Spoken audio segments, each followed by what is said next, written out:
Majority Report with Sam Seder. The destiny of America is always safer in the hands of the people than in the conference rooms of any elite. Sam Seder. They are unanimous in their hate for me, and I welcome their hatred. We must guard against the acquisition of unwarranted influence, whether sought or unsought, by the military-industrial complex. The Majority Report with Sam Seder. Ever get the feeling you've been cheated?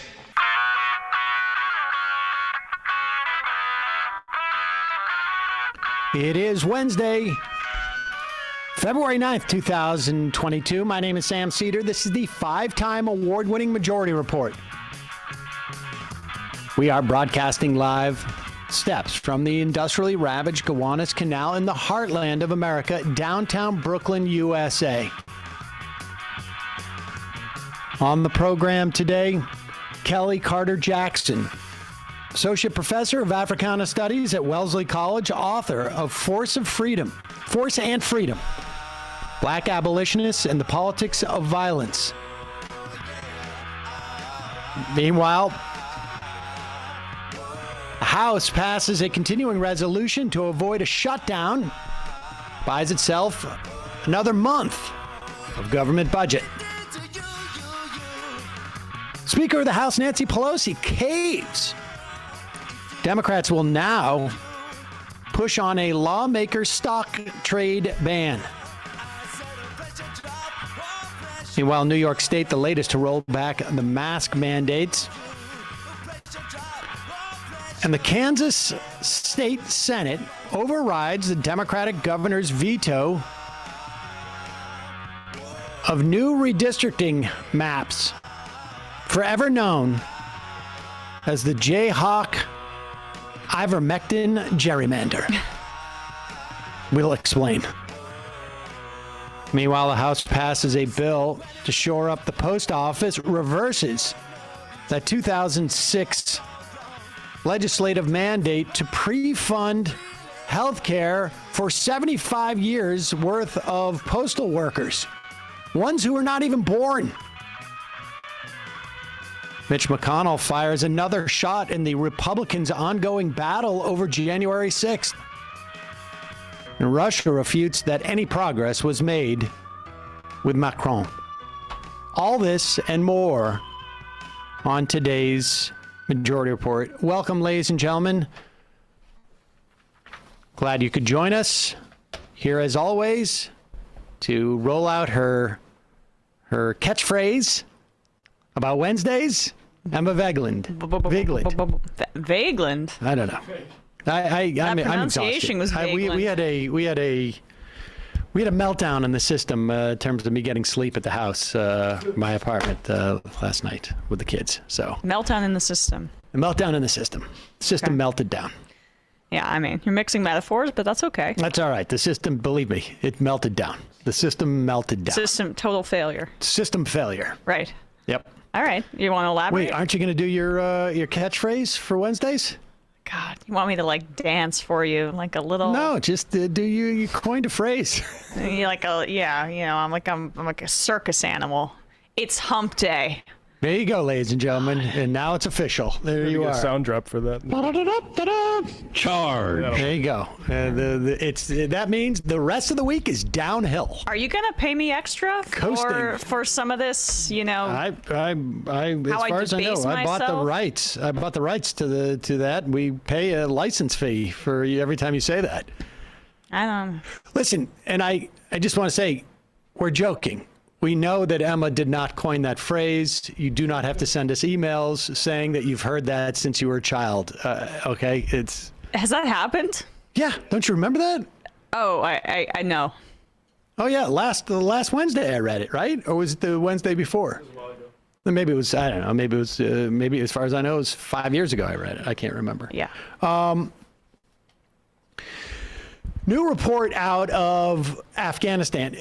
We should say, COVID cases in this country have dropped off by their peak in mid-January, right at the time we were going to do the big live show in Boston, have dropped off by 50%. COVID cases. Now, of course, deaths are a lagging indicator, so we still have a tremendous amount of people dying on a daily basis. Something like almost 20,000 people a week are dying of COVID in this country. Nevertheless, the cases have dropped. Worldwide, cases have dropped about 17%, is my understanding. However, that is not the case in Afghanistan. Lack of funds and staff leaving. 33 facilities offering COVID-19 treatment in Afghanistan have shut down. There's only 5, I believe it is, hospitals that are providing any type of COVID treatment.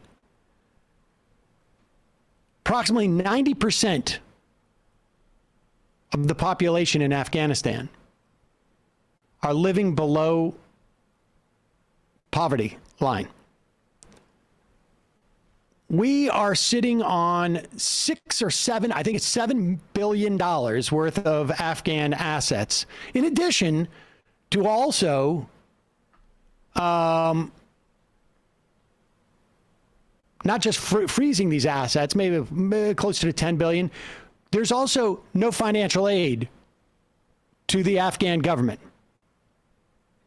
Now, I am literally old enough to remember when on the eve of invading that country, we were talking about rebuilding it and not leaving it in total disarray. After 20 years, we failed in that mission. But the idea that we would withhold their assets, even though the Taliban is horrible, it's impossible. And even if 80% of that money ended up in one guy's pocket in Taliban, the rest, they would have to disseminate to their population, at least parts of their population. We don't discriminate based on aid that we provide to other awful governments ruled by, I don't know, religious fundamentalists like in Saudi Arabia. In Afghanistan, the fact that we still have are blocking this humanitarian aid, it affects the people. It affects the people, and we owe it to them at the very least to not block the money coming in after what we've done to this country. Here is Rand Paul on with Ryan Grimm on, what is the Uprising? Yep. Rising, sorry. On the Rising show. Like the sun. Not just explaining, I mean, almost like basking in the idea that we would starve out the Afghan people. And one real quick question on Afghanistan. You've said you don't want the Biden administration offering more aid to Afghanistan, but at the same time, the administration is holding on to $7 billion in assets that belong to the Afghan government, not releasing them back to the central bank as they were before. Do you think that the Biden administration ought to continue holding on to the Afghan assets or ought to release it back to the Afghan government?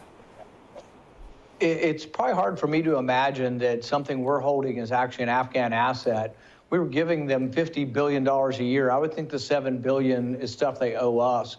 But it also wasn't, it's for a government. This is a government that took over in a military junta. It's not a legitimate elected government. No way in the world would I give them that money. I just want you to contemplate those two notions. Sociopath. That after 20 years of occupying that country, killing thousands of civilians, drone strikes and other bombings, they owe us money. That $7 billion that we're freezing of their assets, because it is their assets, that's just down payment as far as he's concerned. And then think of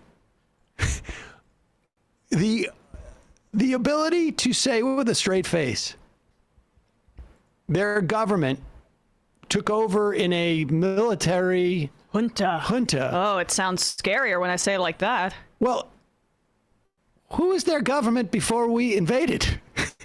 I mean, the government that was there beforehand was there because we invaded. Now, I'm not saying that we shouldn't have that government wasn't better than the Taliban. I mean, let's just put that aside for a moment. The fact of the matter is there has not been a government in that country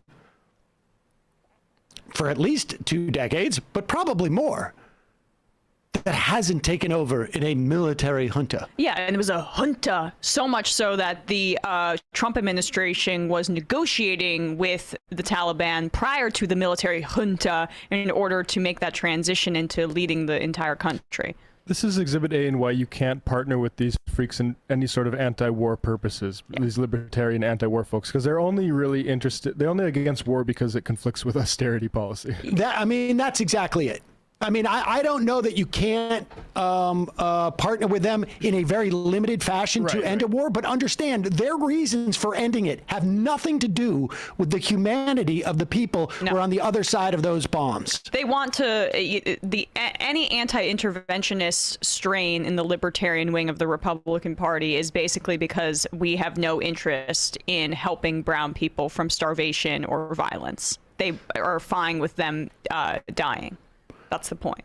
All right, so just go back a little bit. Let's hear those two doozies that Rand Paul is able to string together very quickly, and then continue. It's something we're holding as actually an Afghan asset. We were giving them $50 billion a year. I would think the $7 billion is stuff they owe us. But it also wasn't, it's for a government. This is a government that took over in a military junta. It's not a legitimate elected government. No way in the world would I give them that money. And the thing is we've spent billions and billions, if not trillions there. And I think it's a big mistake. And to reward people, look, as much as I was for leaving, the Taliban agreement, they broke every bit of the agreement. They said they wouldn't advance and they wouldn't take cities until we had gone. And they did anyway. So I think they've broken every agreement we had. And I would put that money back in the Treasury. We don't have it to give anyway. I mean, it's, the thing is all it is more borrowed money. I mean, but this is a copy and paste argument with what these same conservative freaks said with Iran, right? When we were freezing Iran's assets, and the entire talking point when the Obama administration was negotiating the Iran deal, and part of the concessions that we were going to give was we were going to unfreeze their assets. People like Rand Paul and conservatives were like, oh, we're paying them billions and billions of dollars and we don't owe them anything. No, like, this is just kind of how, in the case of Iran, a nuclear negotiation goes. And it's also their money. And it's their money. It's their money.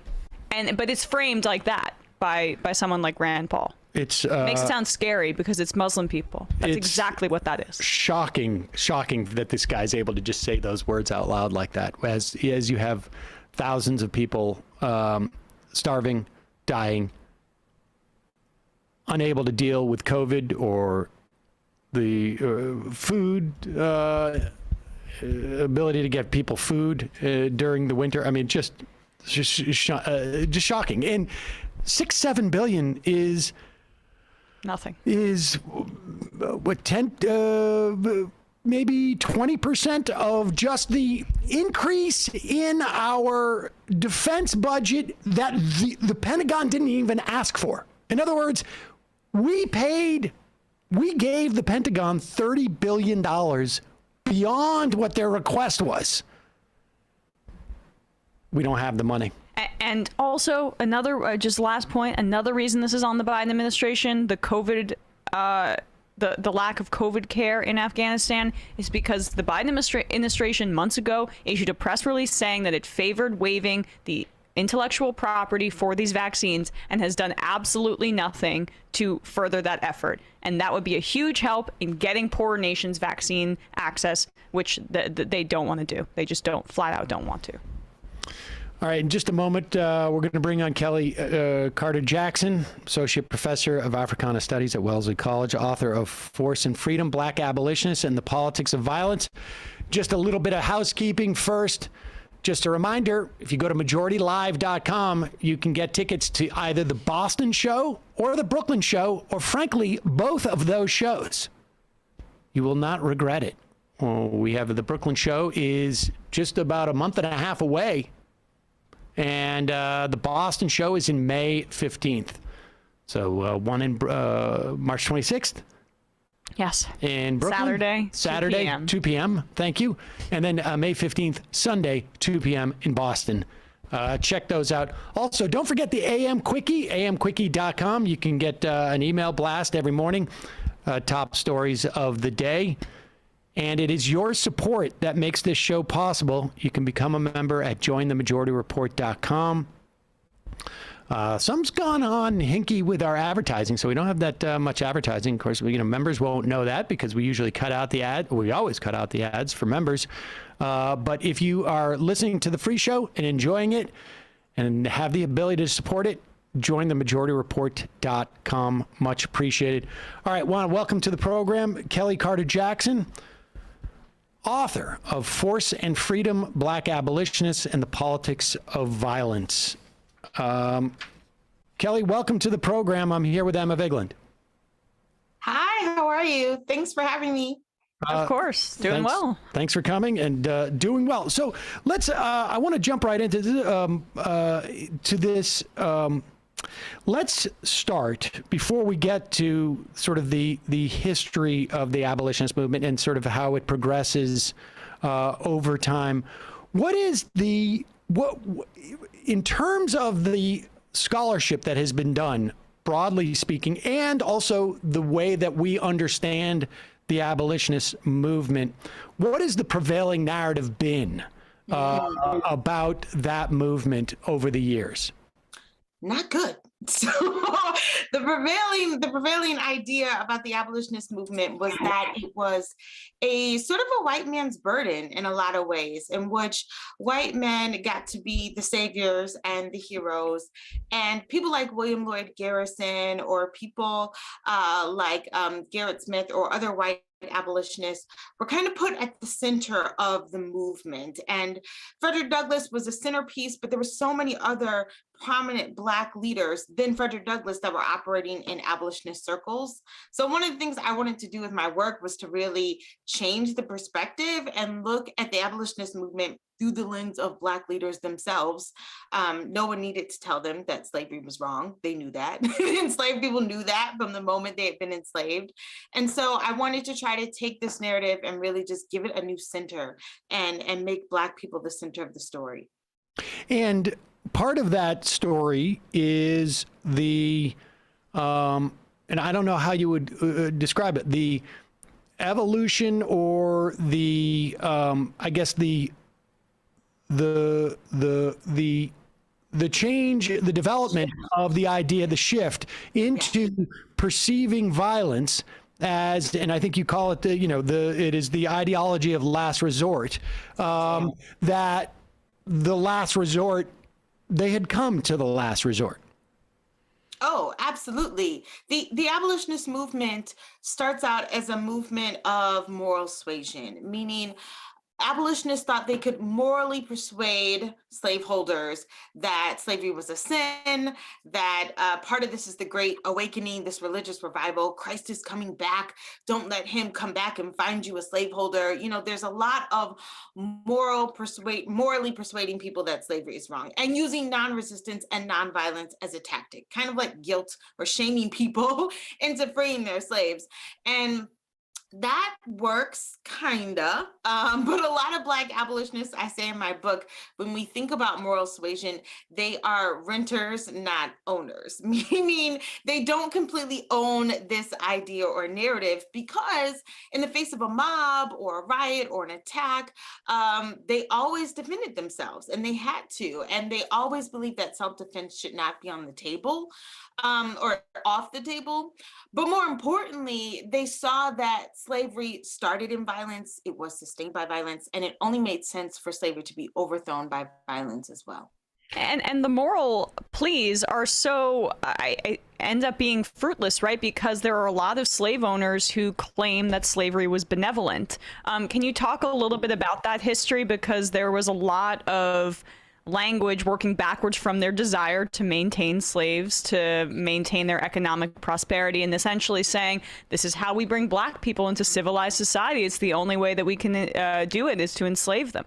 Oh, yeah, absolutely. I mean, this is part of like the William Dunning School, where a lot of early, and UB Phillips, these are early historians of the early 20th century that believed that slavery was a civilizing institution, that it was a good thing for Black people, that Black people are actually happy. Like there's all of this ideas that are being pushed forth to maintain the institution of slavery and to get cultural and social buy-in so that if people could see the institution as something that was progressive, well, then maybe we might not abolish it, right? Maybe we might not have to worry about these fanatics named abolitionists. And so that was a big part of the Southern platform, was to push slavery as a good social institution.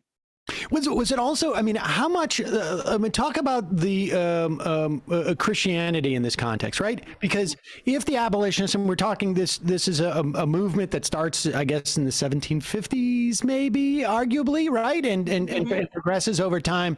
That if the attempts at moral suasion are founded in a vision of Christianity, but at the same time, Christianity is being deployed as a reason for slavery.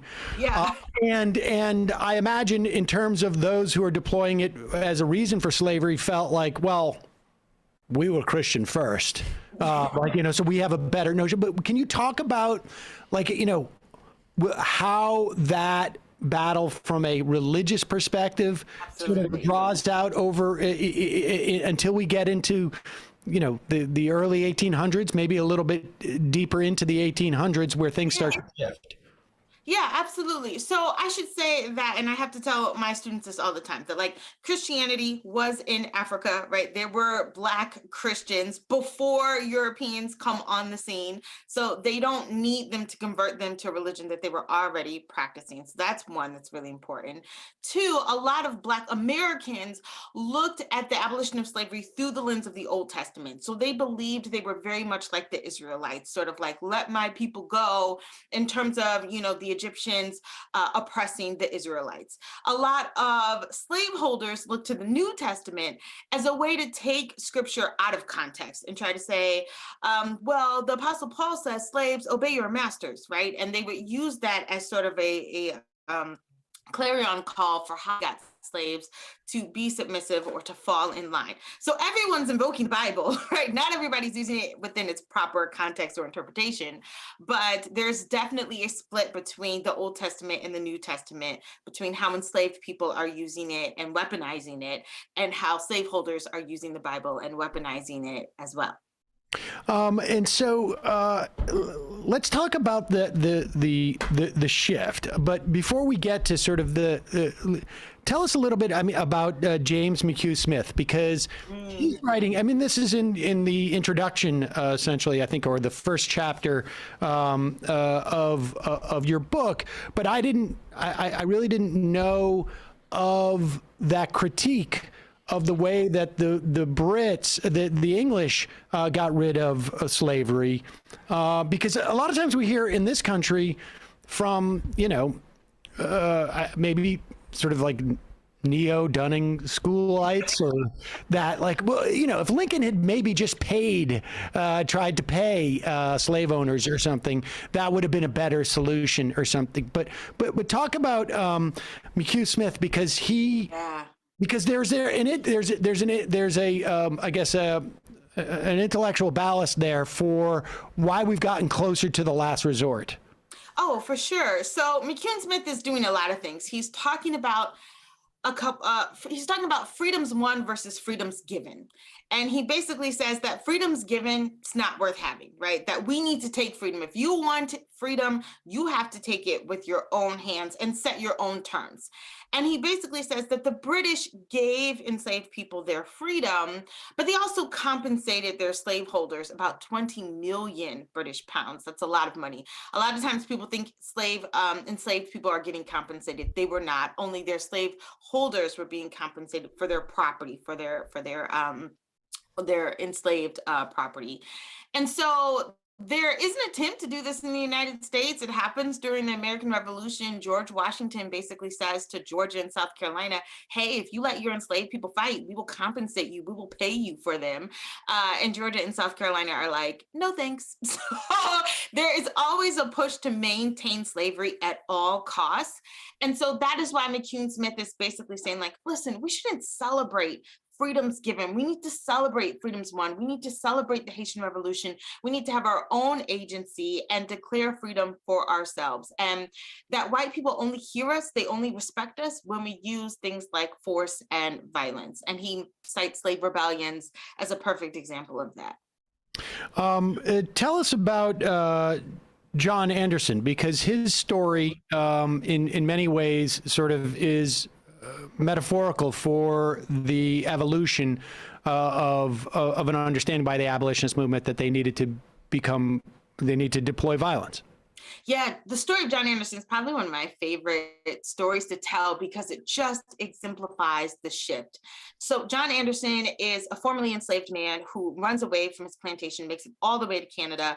But while he is running away, there's a man that is following him. And he basically warns the man, hey, stop following me. Hey, stop following me. And he gets to the point where hours and hours go by. And he basically says, if you don't stop following me, I will kill you, right? And because for him, you know, slavery is literally life and death. And so he was not going to keep anyone from allowing him to get to freedom.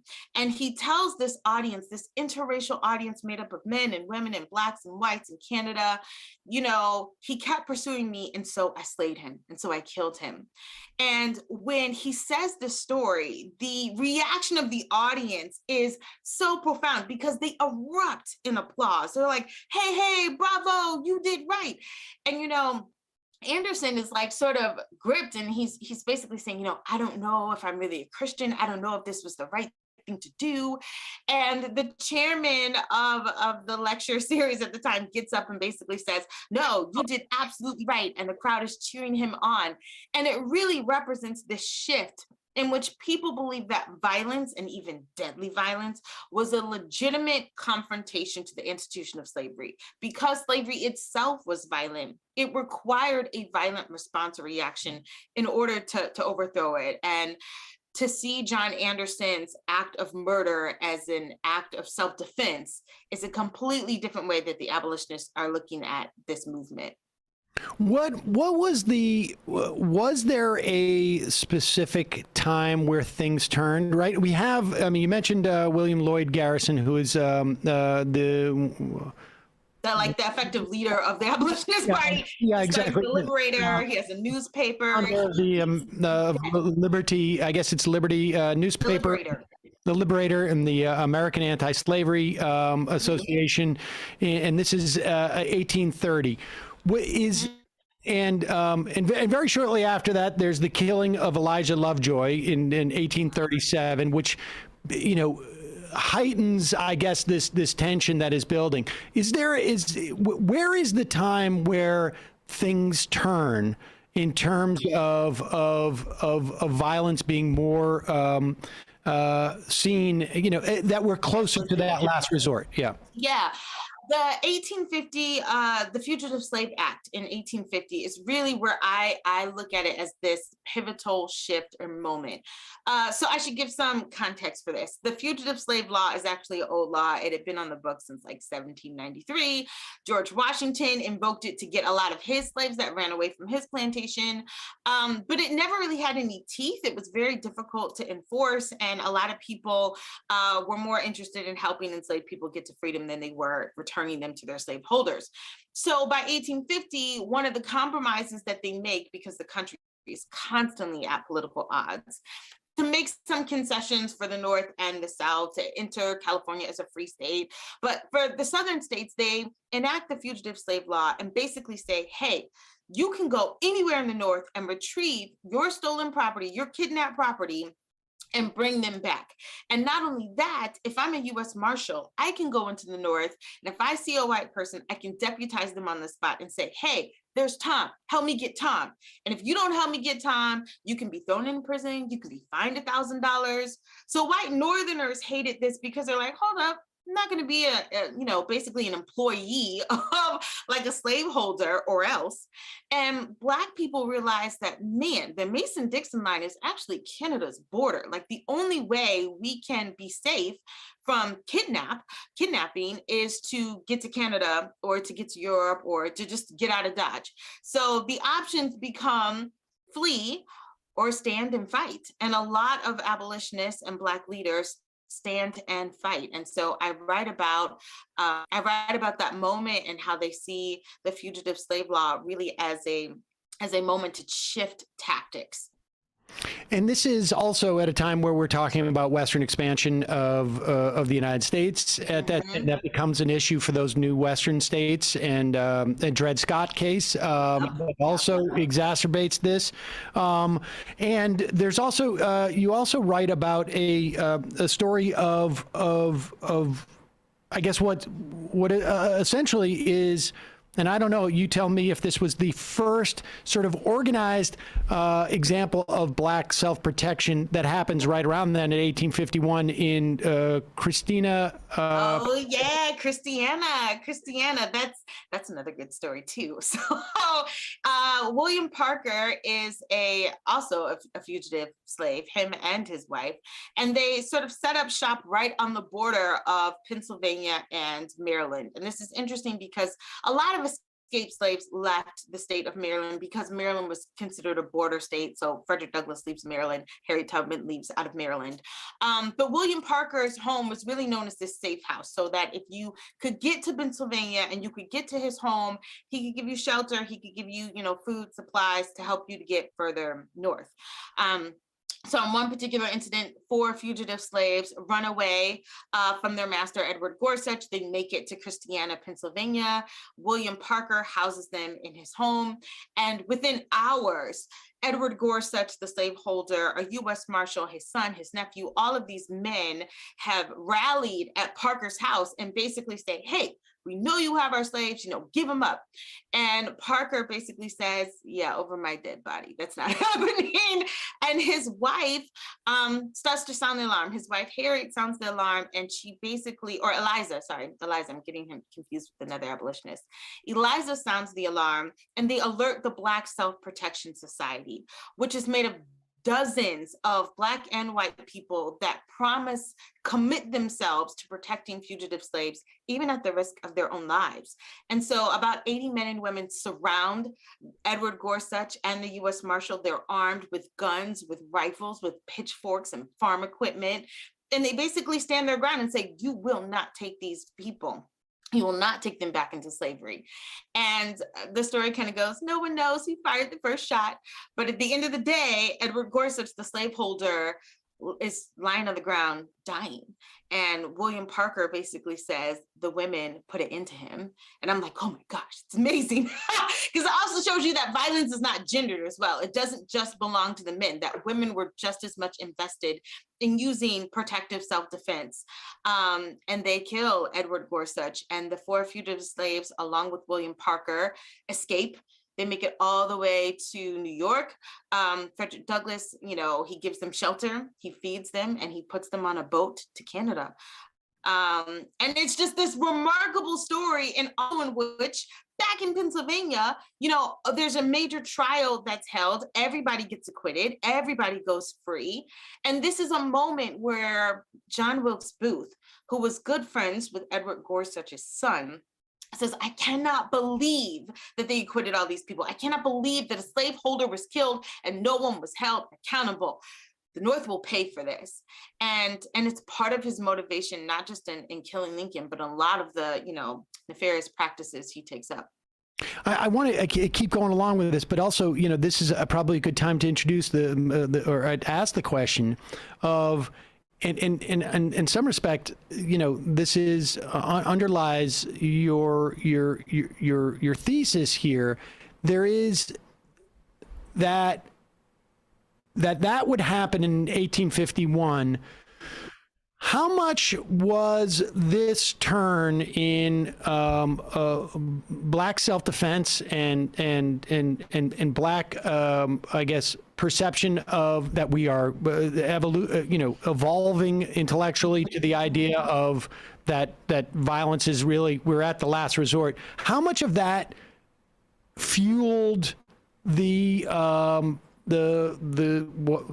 ultimately the Civil War? I mean, how much of that was a function of, rather than a drive by the North, let's say, to emancipate, but rather maybe an increasing fear from the South that things were coming to a head? Absolutely.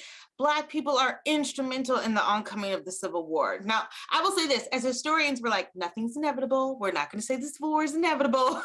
But at the same time, there are major forces at play that are accelerating what later becomes the Civil War. And Black people are at the helm of that. So nothing is more political than the fugitive slave, than someone like Anthony Burns, who gets captured in Boston and sent back to the South.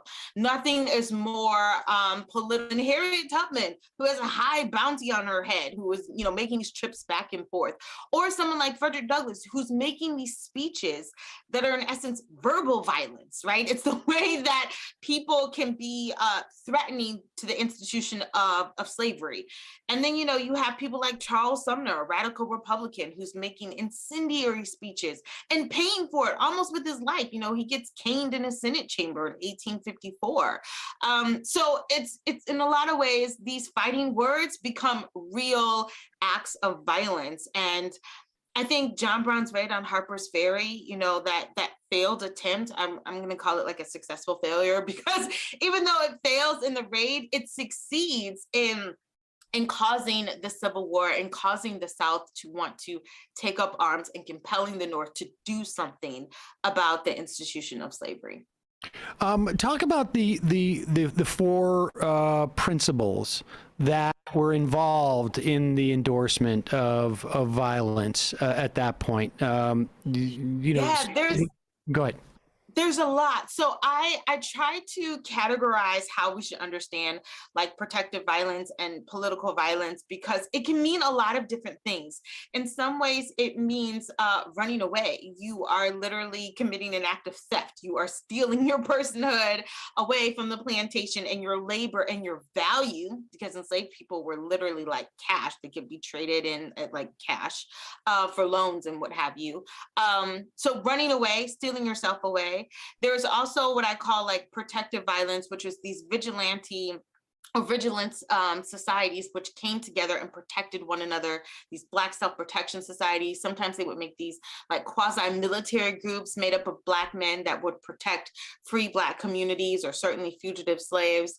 There are the speeches. There's like a violent rhetoric that's also circulating as well that becomes, what I call fighting words, people giving these speeches like Douglass and Charles Ramond, in which they are getting the crowd riled up and ready to commit, some sort of act against the institution of slavery. But then there's also the physical violence, right? It's people like John Anderson that literally kill, their pursuers. And there are other people like Harriet Tubman that keep pistols and rifles on them at all times to be ready when slaveholders or slave catchers come. So everyone is engaged in a myriad of ways of pushing back against the institution of slavery, but not just pushing back for the sake of trying to abolish it, but also pushing back as a way to protect their own Black humanity. Well, talk about the role that, in terms of the intellectual argument at the time. I mean, and I want you to mention the Haitian Revolution as well, because and maybe in some respects it's a little bit more obvious. And we've talked on this program in the past about the genuine fear that the Haitian Revolution created in the white establishment here, and maybe also ongoing resent that exists to this day on some level in terms of the way that we engage with Haiti. But also the American Revolution provides an intellectual justification for violence by slaves. Will you talk about those two? There's a real paradox here, because I think that in America, we have a tendency to romanticize violence. We think about Patrick Henry and give me liberty or give me death. And we have all these like patriotic ideals about how violence gets employed, like the Boston Tea Party and so forth and so on. But when that same sort of revolutionary violence plays out among Black people, it's a completely different ball game. So the Haitian Revolution is not really doing anything different than the American patriots, right? They're saying, give me liberty or give me death too, right? They are using violence as a real galvanizing weapon to overthrow their slaveholders or their oppressing powers that be. But the Haitian Revolution doesn't get the same level of respect or the same level of legitimacy that the American Revolution does. And so Black abolitionists call out this hypocrisy. And they're like, wait a second, like, y'all were both fighting for something, but only Haiti is living up to its creed. Only Haiti actually creates its own independent state and frees all of its enslaved people. So America, you are not living up to your promise. You are not living up to your creed. And a big part of the abolitionist movement was really calling America to be its best self, to be who it claimed to be in the Constitution and in the Declaration of Independence. So there's a lot of that in the book that I tried to tease out, this paradox, this hypocrisy, and say, let's give a real examination to violence. When do we romanticize it? When do we valorize it? And when do we sort of shun it and poo-poo it? And why do we do that? And does it matter in whose hands violence is being held? And I think it does. Well, absolutely. I mean, not to get us too off track, but to this day, I mean, the privileging of someone like MLK versus the erasure of the Black Panther movement or even Malcolm X. Yep. That is an obvious way and an obvious continuation of this very dynamic, and like the way essentially also even MLK's radicalism outside of the violence versus nonviolence paradox I'm talking about here, or the contrast I should say, that's been totally whitewashed as well. Oh my gosh, completely. I would think that in actuality, MLK and Malcolm X were on the same page when it came to self-defense. Martin Luther King Jr. owned guns. He had lots of guns. His house had been firebombed. He was always trying to protect himself. And there were men that were pretty much sent to his home to constantly protect his home. The deacons of self-defense were always there to serve as a protective policing force for civil rights activists. But that double standard exists up into this present moment when we think about Black Lives Matter protests versus what happened at January 6th. I don't think you would ever see Black Lives Matter protesters storming the Capitol in the way that we saw on January 6th. But we have two different narratives about who gets to use violence and who doesn't, who has to be nonviolent, and what is effective in bringing about change. So I try to tease that out as well. And how much of that, like, one of the other,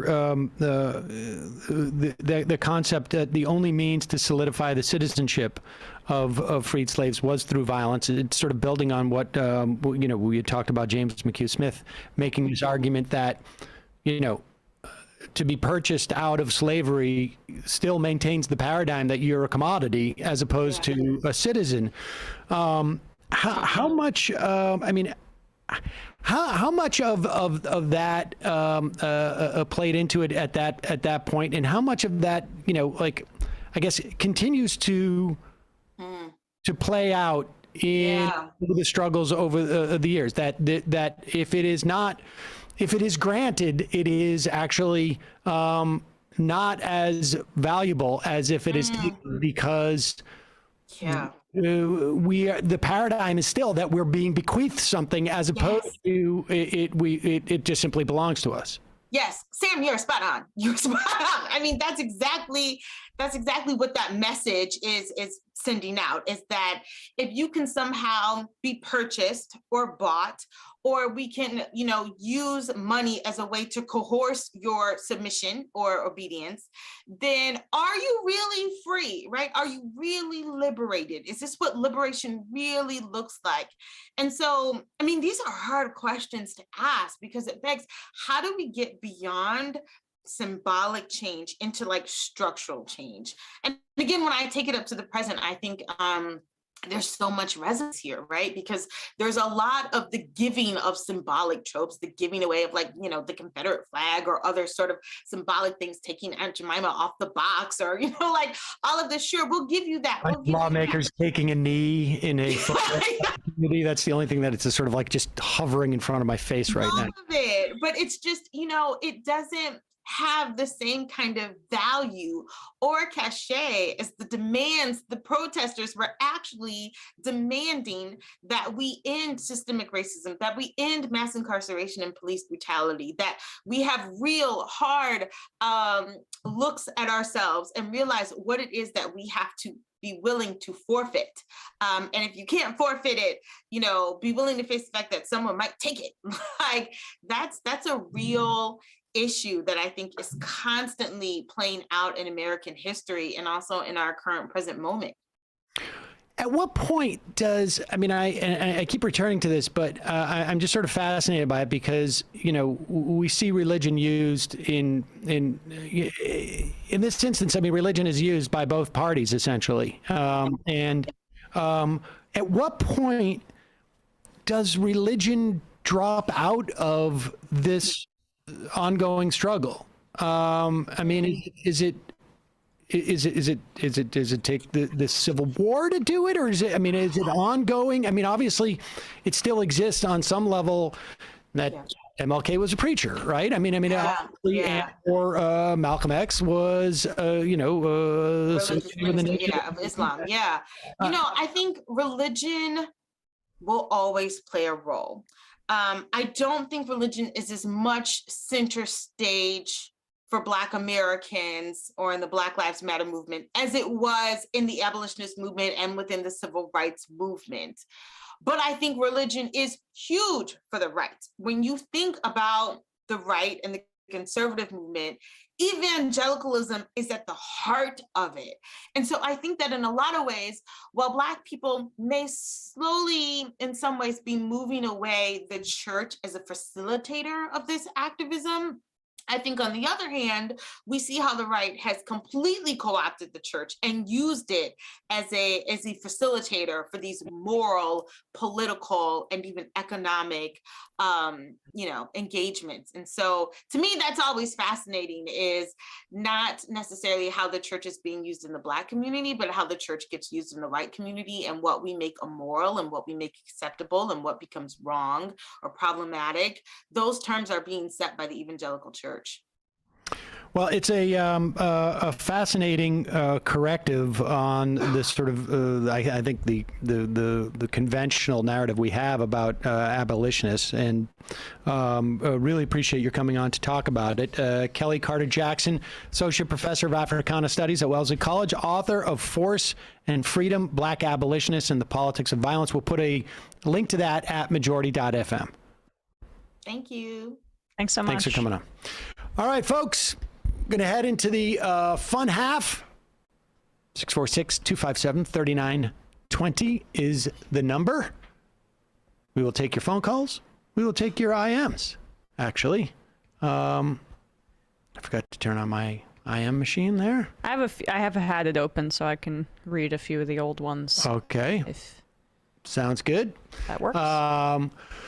Don't forget, it is your support that makes this show possible. You can become a member at jointhemajorityreport.com. If you want access to the fun half and you don't have the resources, send us an email at majorityreporters@gmail.com. We will work something out for you. Just have patience, because we're very slow on the uptake. I should say, it is true that we have literally a couple 100,000 unread emails in there, but that is also a function because we're on about 1 million email lists. And so a lot of those are, and it can range from,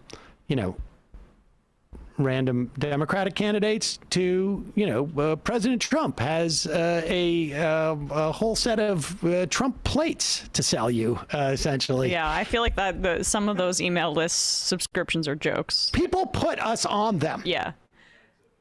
Although I have to say, it is pretty amusing to see, like, you've got 10 hours left to get the special Trump doubloons that are available for you. It's always funny when people give a fake false name too, like asshole. Like, yes. Yeah. Attention, asshole. Exactly. It's like, Sam, I'm really nervous. Yes, there's a lot of those too in the subject line. Majority, we're very nervous about what's going on. This is a personal plea to you, Majority. It's almost over. 646-257-3920. Again, join the majorityreport.com or send us an email at majorityreporters@gmail.com. And justcoffee.coop, fair trade coffee, tea, or chocolate. Use the coupon code majority, get 10% off. If you have never tried Just Coffee, you're making a massive mistake. And I'll tell you why. First off, they have 20 different types of coffee that they sell, including the Majority Report blend. And they are a fair trade co-op based in Madison, Wisconsin, that really care about their suppliers. Sometimes you're in Chiapas and you get a bad weather season. You can't produce as much coffee. Most sellers of coffee will then just abandon you and get their coffee from a different farm or a different region or whatnot. At Just Coffee, they don't do that. They work with their suppliers to make sure that those people have the ability to get revenue when things are lean for them. And it's really, really impressive what they do. But also the coffee is great. JustCoffee.coop. Again, coupon code majority. Matt, what is happening in the Matt Lekian media universe? Yeah, tonight Mike Prisner from the Empire Files on to talk about Ukraine and Afghanistan. We'll probably replay that Rand Paul clip. And in the postgame, Sam, does your PJ have Fiji water? Is this like one of those things where I get like D's nuts? No, it's not. Like an IM? You don't know what PJ is? Does my PJ have Fiji water? Yeah. Why do I feel like, honestly, it's... You don't know what a PJ is, right? I mean, the Comcast money should kind of have gotten you to that point, but... Yeah, in the postgame, we're going to be going through rich influencers on TikTok, like this kid who says, imagine not drinking Fiji water on a private jet, and asks the question to his followers, does your PJ have Fiji? And hashtag investing, hashtag stock talk, hashtag trading, hashtag stock. So we'll be going through. Matt, did you see that TikTok of that person who just got busted for billions in crypto we'll fraud? be going. Actually, we're going to be talking about that with Binder on this show tomorrow. But yeah, we'll be talking. There's some people. Yes, I've seen her. I've seen the clips of her. Like I couldn't I thought it was a joke, but she supposedly stole billions of dollars of crypto. Well, it was like tens of millions when she stole it, and then it has appreciated in value. I think, okay. At that time. So okay. As currencies. So she got in on it early, as I watched like multiple of her videos, and wowza, funny. There was one where she painted. She was like something Martha Stewart. Turkish Martha Stewart. Turkish market. And she was saying Turk Sturt. That's what they call jank. And like Martha Stewart, she might be going to jail for a long time for financial crimes. Incidentally, speaking of Matt Binder, last night, in a bid to never get any sleep and to juggle things that were going on in my house last night, it was sheer insanity, although it didn't come across. I was on Doomed for like an hour. And I got a little animated, got into a big fight with Matt Binder, and I stormed off. Stormed off the set, aka turned off your camera. Yeah. So check that out. It was really uncomfortable, but he'll be here tomorrow and he'll deliver his side of the story. I hear there's some cat. There was some cat action. In there. Like, I have 50-50 custody of 2 cats. And you love it. I love it. It's a lot of cat for the size of apartment that we have. 32 pounds total between the 2 of them. And they don't seem to do anything except for eat and poop. So it's not great. Not great. But don't tell my kids I said that. See you in the fun half, ladies and gentlemen. You are in for it. All right, folks, 646-257-3920. See you in the fun half. Are you ready?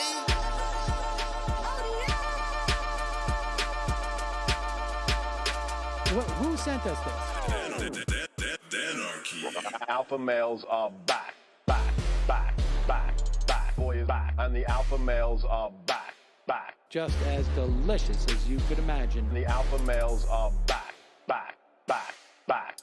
Boy is back. And the alpha males are back. Just want to degrade the white man. Alpha males are back. I take all of it in my throat. Alpha males are back. Snowflake says what? The alpha males are back. You are a madman.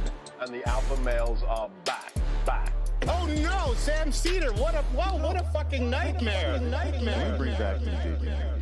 Yeah, or a couple of them. Just put them in rotation.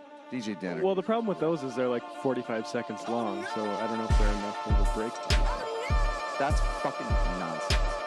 You see white people doing drugs, they look worse than normal white people, and all white people look disgusting. And the alpha males. Psych. Fuck them. Oh. Snowflake says what?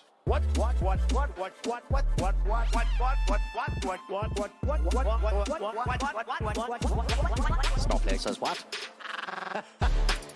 A hell of a lot of bank. A hell of a lot of bank. A hell of a lot of bank. Okay, I'm making stupid money. Hell of a lot of bank. A hell of a lot of bank.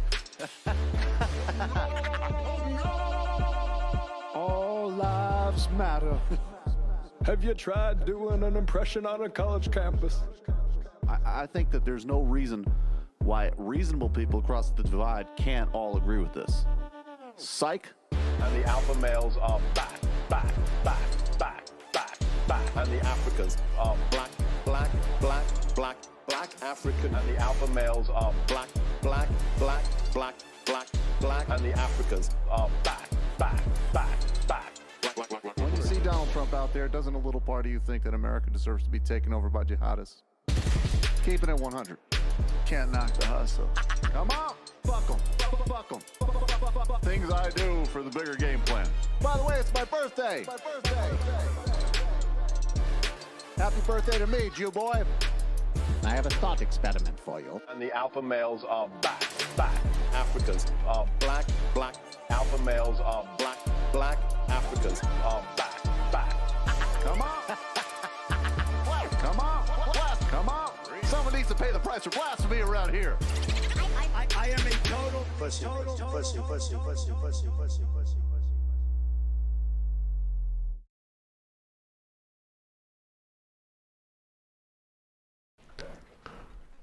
We are back, ladies and gentlemen. Oh, and as you can hear, I have just, I think have I called in? No, here we go. There we go, and I'm calling in. And I will unsheath the voicemail. Oy. Thank you, Bradley. I had Bradley get me water. Which is not something I usually do. Oh, thank you, Bradley. Thank you. I know that's a little too, that's not posh enough. Thank you, Bradley. I'm the MR butler. I know. Wow. Let's start with this Gutfield thing. Let's do Gutfield. After all these years. How many clips? Do we have any clips? How many clips do we have of it, Bradley? I put the most egregious one, but we have like 5. Okay, let's start with this. I just want to walk you down memory lane, folks, to just show you the frauds. And we've been saying this for some time, and it was quite obvious, but it's always nice to have it so clearly laid out for you. Here's Greg Gutfeld. This is back all the way in February 8th, right, of this year? Wait, no. When is this? August. Why does it say Tuesday, February 8th? This is August of last year. Here is, wait, do I have the wrong, I'm looking at the wrong page. Sorry about that, my fault. August 4th, 2021. Here's Greg Gutfeld on Gutfeld. In New York City, Bill de Blasio just introduced a vaccine passport to the city, where Trump got 23% of the vote in 2020, so it's not the righties that de Blasio's after.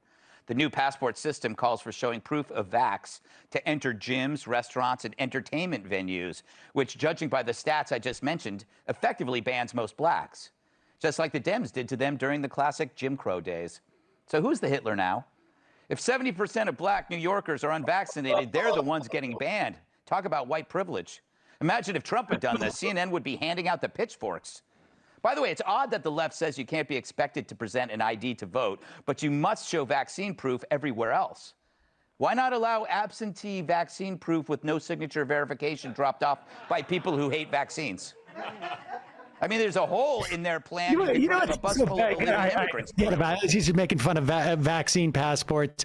I love the fact that how like the producers are like, dude, we've got to get people like laugh. Play another one. Just pick another one of those 5 clips we have of Greg Gutfeld talking about how oppressive these vaccine mandates are back in August of last year. Wow. Right? This is back in August. He's passionate about this topic. He is very passionate about it. Play another one, Bradley. Right. This is their new thing, is proof of vaccination. Yeah, it's how do they do this? If you're not wearing a mask, somebody's going to come up to you, some kind of force is going to come up to you and ask you to see your papers. I mean, this is some pretty chilling stuff, right? Oh, chilling. It's weird, but passports. I've been thinking about this because we've been talking about this forever. We may be dealing with this forever. What if COVID becomes this everyday variable, like traffic and weather? So you get up in the morning, you check your traffic, you check the weather updates, the forecast, the smog forecast, and the COVID. Let's go into the next one. There's so many examples of him decrying the authoritarian. I think this could be a nightmare. Do we have another one? But here's another, this nightmare of these vaccine requirements to get into places. And some kind of force to come up to you. Oh my God. What kind of force does he mean? Horrible. You can't go to a restaurant in New York City. This is back in August of last year. So Greg, he's not just making the argument that this is a personal health choice. He's also making the argument that the goalposts were moved on him. Yes. So the season started, and then they changed the rules, much like Biden said there wouldn't be this federal mandate, and now there is one. Yeah, he made his decision with the best intentions. He did not see this coming. He ran into a fearful NBA. Every step now is dictated by lawyers who are operating with the ominous threat of liability for everything. Add to that how the media has turned this into a left-right thing, and he becomes suddenly like a sacrificial lamb. You got to go back to how disconnected our actions are from risk. It doesn't matter that an unvaxxed child has the same risk as a vaxxed middle-aged person. That's a fact. That was from the New York Times. It doesn't matter that a healthy, lean athlete has a different risk than an elderly, obese person. We know the risk factors. The key risk factors are age, the older you are, and weight, if you're obese. But we can't even broach these topics. So instead we have these He is so right. Okay, he is so right. This one size fits all. You need to be vaccinated, or you need a test to get into a restaurant or something. So anyways, I'm thinking like, what am I going to do for fun? I want to do something fun. Blow off some steam. I want to blow off some steam. I want to see some fun live performance. And so just fishing around, looking, looking at like some of the hot things to do. I was thinking like, I'd like to go actually to a warm place, maybe on vacation. Maybe I'll take the kids to Texas. What will I do in Texas? Oh, I don't know. Let me see what's going on in Texas. Oh, let's put this up. This is something you could go to. It's the live Gutfeld show. Gutfeld! Yeah, look at this. In Dallas. In Dallas. I was thinking like maybe I'll go down to Dallas and go to a Gutfeld show. Follow him around, be like a gut head. Yeah, get some chuckles on. Yeah, gut head. And so I go down to access the ticket center, Gutfeld, and then check in. Proof of vaccination or a negative COVID test taken within 48 hours of show date will be required for admittance to this event. What? My God, this is like 1984. This is like Brave New World. I can't. Who's the Hitler now? Oh my God. To use Gutfeld's words. You need a name on the vaccination card or negative test result must match a government-issued photo ID? Oh, excuse me, Herr Gutfeld. I'm sorry. You know what? Then I was like, oh, these oppressive authoritarians at this venue in Texas, in Dallas, must be imposing this on Gutfeld, the freedom fighter. He would never stand for this. They must be like leveraging the cash over him. So I just decided to check out some of the other shows that were taking place there. Why don't you pop that up, Bradley? Kate Kennedy, here it is. Proof of a negative COVID test within 72 hours. Oh, that's different from the 48 But wait a second, hours. what's this? Please note that proof of vaccination is not required for entry, all caps. Kate Kennedy is the true freedom fighter. Greg Gutfeld is the boot-licking 1984 Orwellian authoritarian bootlicker. Bow down to Biden, will ya? It's like 1984 plus Animal Farm combined. I know. This is crazy. Does that exclamation point mean nothing to him? That's right. What about that star in the middle of gut or whatever it was? We thought that he was a strong freedom fighter, and that was so shocked by this that Gutfeld would be this hypocritical. It's really it's disturbing. It really is disturbing. It's just you never meet your heroes, never research your heroes, honestly. That's right. Yeah. Never go to a live thing by Gutfeld, or you're just going to be disappointed. That's the bottom line. Gutfeld sad emoji. Yeah. Gut fraud. It's more like. More like that, yeah. Calling from a 308 area code. Who's this? Where are you calling from? 308. Wait a minute. Oh, we lost 308. Then make it 541. Sorry. Who's this? Hey, this is Dan from Central Oregon, or Central Washington. How are you today? You're not sure if you're from Central Oregon or Central Washington? Aren't those two different states? Well, I used to live in Oregon until about 3 years ago, and we moved to Washington. I get a little confused sometimes. That's all right. That's all right. I have no idea where I am either. What's going on? I hear you talk about Air America every once in a while, and I keep thinking that I have come across that before, and I'm wondering if you're familiar with a book called Toxic Talk by Bill Press, and I'm thinking maybe that's where I came across it. It's possible. I mean, Air America was pretty big, during the aughts, and I think Press started his radio show. When Air America had launched. I don't know Bill's book, but I mean, he was on some Air America affiliates at one point, I think. So maybe that's where you heard it. But Franken was on the network.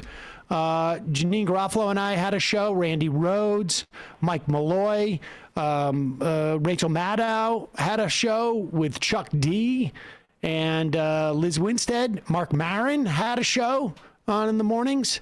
So, you know. Now, Press's book kind of, I've lost the book. I probably gave it to someone and never got it back. But I'm sorry to hear that. He has a pretty thorough history of how corporate types came in and bought up all the radio stations and eliminated left-leaning talk programs and put in sports programs instead of, and Reagan, of course, said, "Man, we don't care about." The Fairness Doctrine was removed in the mid '80s, and that's when you had a lot of concentration in the radio business, and they found that syndicating it was better, and they launched right-wing talk radio, and it became first to entry, and it became a very dominant genre, as did the sports. But Dan, appreciate the call. Okay, thanks. Bye-bye. Talk to you later. Okay. I was 308, says Prairie Fire Kowalski, literally standing in a freezing pond. Sorry, that's no worries. I'll read some of these old IMs if you'd like. Sure.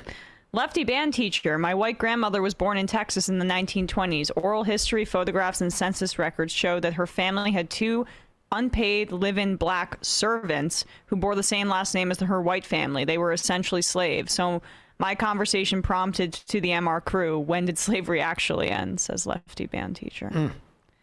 And Wisco Disco, banger guests all week so far. Justice is coming. Loved your interview yesterday where you talked about Supreme Court justices. Thorough breakdown. I have observed how progressives are not talking about their preference of Supreme Court justices to counter the powerful narrative from people like Clyburn. Why do you think so? It's the same thing I've been railing against for years, that the progressives, the left, broadly speaking, just doesn't acknowledge or aware of the importance of the courts in our system. I mean, to a certain extent, like, I don't know why. I mean, I honestly don't know why that's the case. I mean, I was going to say that, you know, folks who identify as socialists or as communists or revolutionaries on some level don't want to engage in the existing institutions, which I can understand on some level from the theoretical and philosophical level. But the reality is, and maybe it's also just like, you know,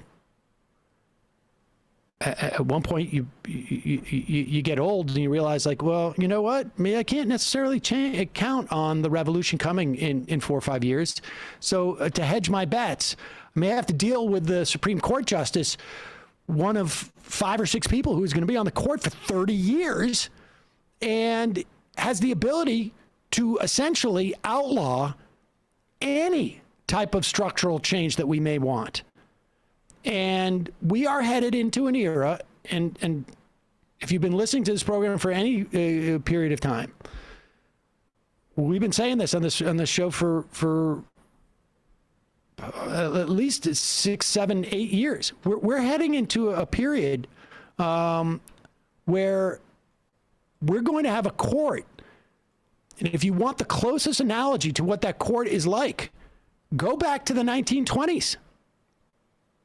Go back to the 1930s, when court is reluctant to allow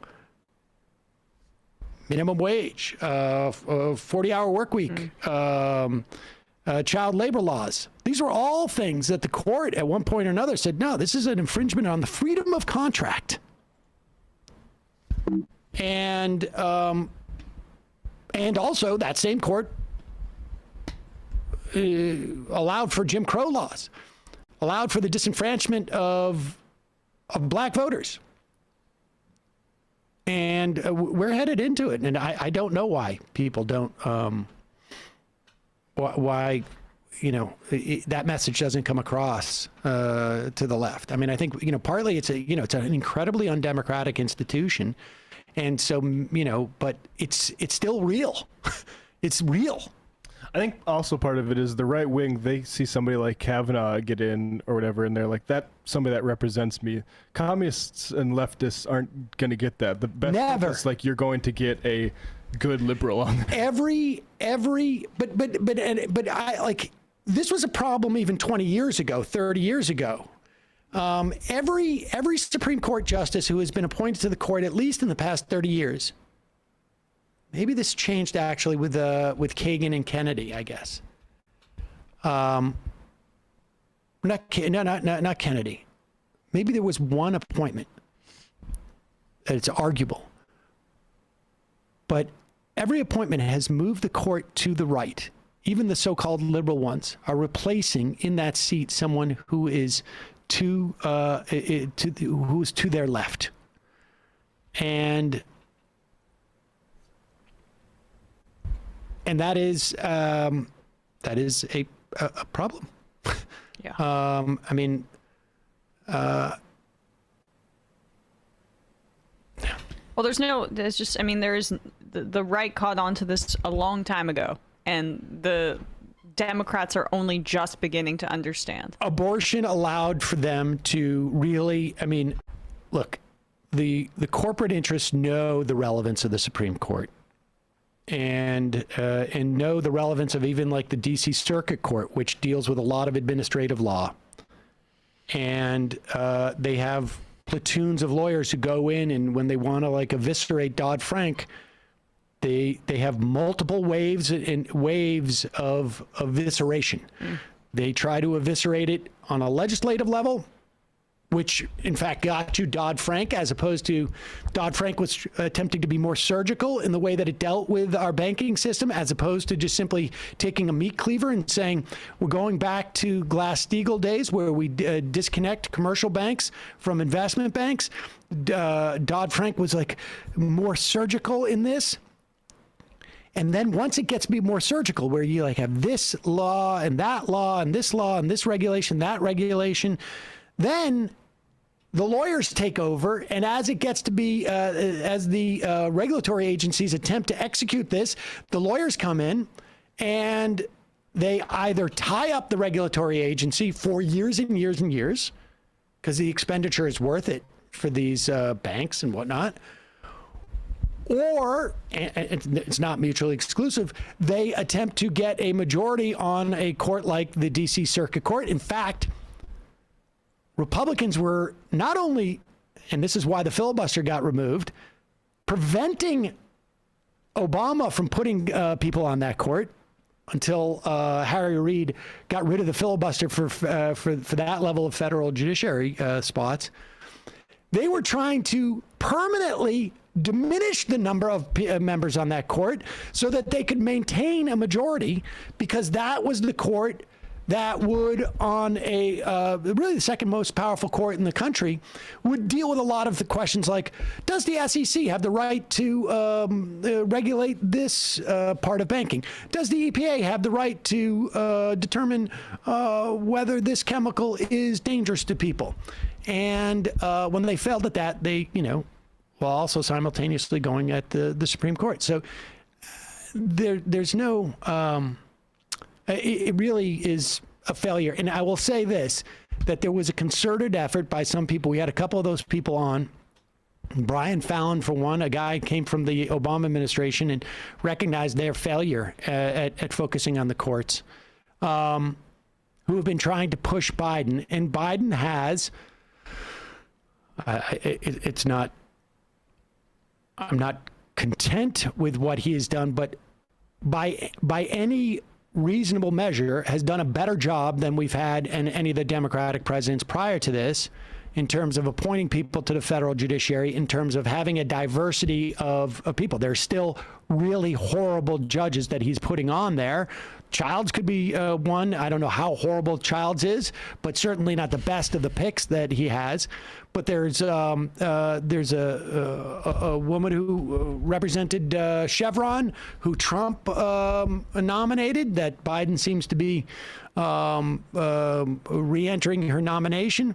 But there's also a lot more public defenders and a lot of other type of judges that are getting appointed to the federal judiciary. So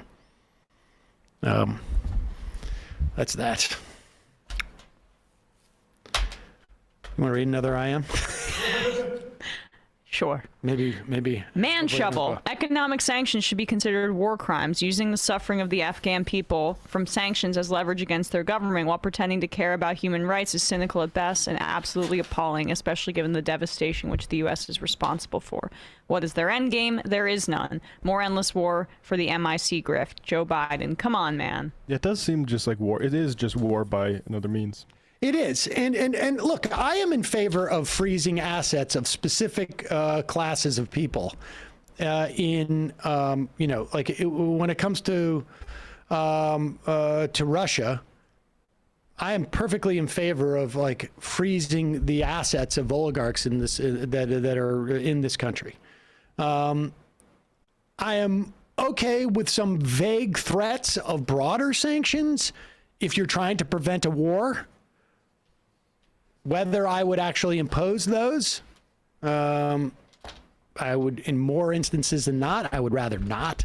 But certainly in the case of Afghanistan, where there, what is the purpose of freezing these assets? Why don't we, if we are so concerned about what they're supposedly going to do with these assets, why don't we just simply provide food aid? I mean, if you want to put the pressure on the Taliban government, arrange for a bunch of C-130s or other countries' versions of those planes to drop off food. Or vaccines, for that matter. Vaccines, I mean, all sorts of aid, and just actually make it the material goods. But even it's then, not that easy. You know, I understand it's not that easy just to drop food aid, but we should. It's absurd. I don't even think that we should entertain that, because the idea that the United States is going to sit on its high horse and pretend like the Taliban is above the money that we're going to provide for them because we have created this vacuum for the Taliban to take over this country, and we allowed for it to happen, and we're going to just walk away and wash our hands of the devastation that we've caused.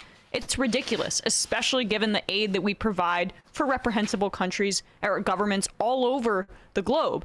For them, in those instances, I mean, Egypt, we're currently still sending money, even though they have a violent dictator that is the head of the government there. But especially in the instance of Afghanistan, this would be, even if it doesn't directly benefit people there, and some of it gets shaved off to go to the Taliban leaders, some of it would go to the people, and that's all that matters. That's all that matters. I am from Black Left. Do you think ending restrictions will raise Biden's approval ratings? No. First off, what restrictions? God damn it. It's like a mask mandates. I think removal of the mask mandates in these blue states will do nothing. What will help Biden's approval rating is if the virus doesn't come back. I don't know that there's a lot that the Biden administration can do about that at this point, short of maintaining mask mandates. I mean, personally, I think I don't understand the logic of, these governors doing this. They're looking at their public approval ratings, and I don't know, the idea that somebody 8 months from now is going to go, you know what, I was pissed at my governor, but I'm going to vote for him because they got rid of the mask mandate. Instead of March 15th, they did it February 15th. It really made a big difference to me. I just don't see it.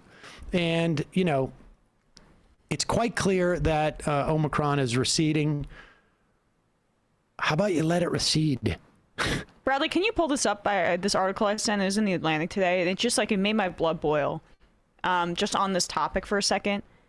This is like I feel like I'm living in a different reality. Open everything, but of course, Yashimang. Of course. If you could just scroll down a little bit. And of course the Atlantic is publishing this. It's just ridiculous. Just whining and whining and whining and keep going down, because I want to see if there's any place in this article where there are specifics about what needs to be opened up right now. Because I just, my call to open everything. Some will inevitably claim that America is no longer closed. Just this week, they will note Democrat-led states, including New Jersey and Connecticut, announced that they would soon end some mask mandates. Can you scroll down a little bit, too?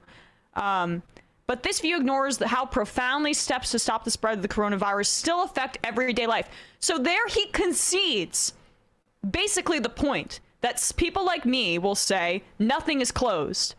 But it's still so horrible for my kids to wear masks in the classroom, and many white-collar workers still haven't returned to the office. Oh, they haven't returned to the office? I'm so, that's really going to hamper your everyday life? This is ridiculous. We live in Brooklyn. We live in New York. This is supposed to be the area that is the most locked down, and nothing is locked down. You can go to a Knicks game. You can go to a Rangers game. You can go to any sports event you want. You can go see a Broadway show. You can go to a bar. You can go to a restaurant. What are they talking about? Well, this is my favorite here, too. Okay. So children and teachers continue to wear masks in the classroom. I can tell you, my son has asked if he can continue to wear his mask. Exposure rules keep kids at home for days on end. I don't know where this is the case. There may be, but he should be specific. You know, one of the beauty about doing a writing online is you could actually link to what you're talking about. And apparently he can do that in other sentences. He just decides not to. Hygiene theater there, right? There was a link there. Many white-collar workers still haven't returned to the office. That is because of nothing any government has done anywhere. It's because white-collar workers can afford to stay at home, and they are choosing to do so. Significant restrictions on international travel persist. Do you know who gives a crap about that? Elites. This guy. White-collar workers. They're like... No, white-collar bosses. The percentage of people who are walking around going like, I am so mad about my restriction to go to Istanbul or to go wherever. Part of that is also maybe has to do with the other country. Yeah. Too. I had to get a PCR test to go to the Galapagos. Bradley, I put a Pew Research a study that came out 2 days ago. It's about attitudes towards whether we should force in-person instruction only, online instruction only, or a mix of in-person and online instruction only. And there's a lot of insinuation, like Gutfield earlier saying, like it's the black families who are really impacted like this. But look at who in-person instruction only. White is 47%, non-white 25%. So it's white parent. Let's go down, Bradley. White parents overwhelmingly the ones who want the in-person instruction only.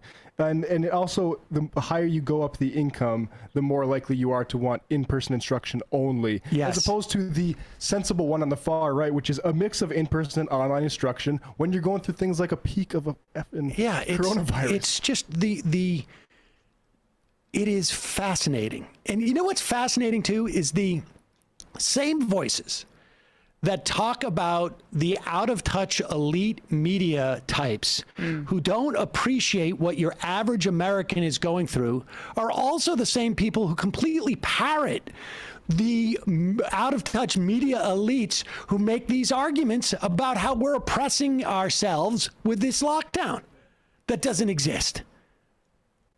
Open things up. Everything's open. Throw off the masks. Give me a break.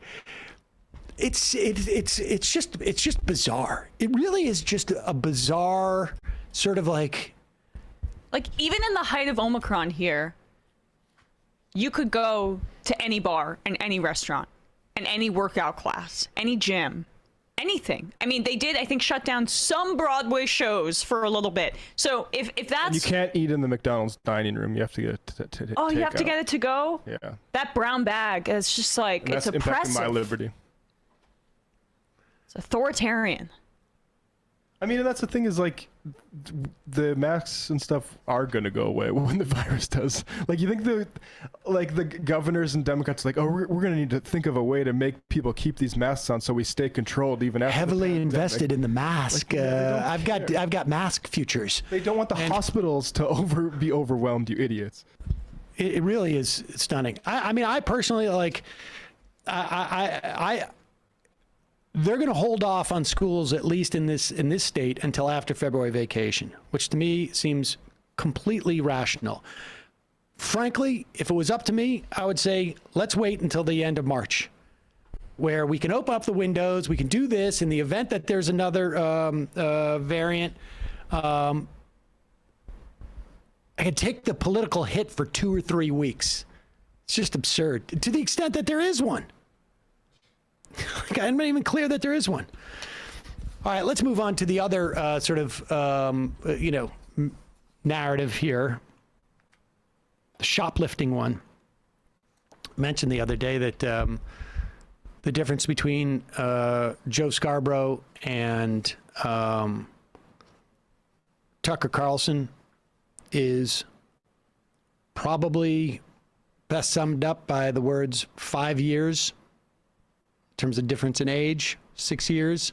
And maybe, to be fair, Tucker may be in line to be bequeathed hundreds of millions of dollars, where Joe just has tens of millions of dollars from his job. And I'd say Tucker Carlson's haircut's like 5% preppier.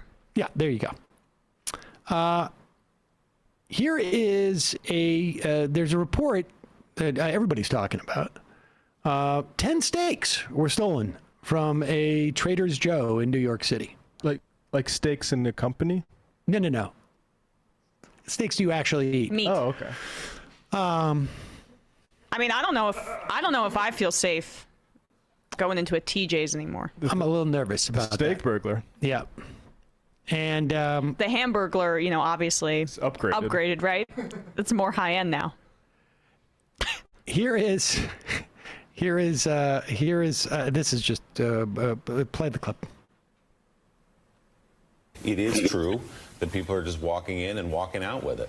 No, there's no doubt about it. I mean, you go to a local pharmacy, Dwayne Reed or Rite Aid, any of them, and you've got to get someone to help assist you. I mean, they have the little button there. Yep. You hit the buzzer, and the guy comes over and unlocks your toothpaste. Yes. I mean, we're talking about basic stuff. And I'm like, what did I miss that we now have to lock up toothpaste?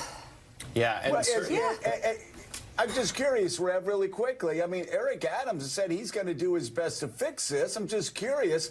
I mean, he's got a governor who's saying, well, I don't know that we want to give the judges any power to make decisions on whether they've seen the same bad guy in front of them like 12 times in the past week.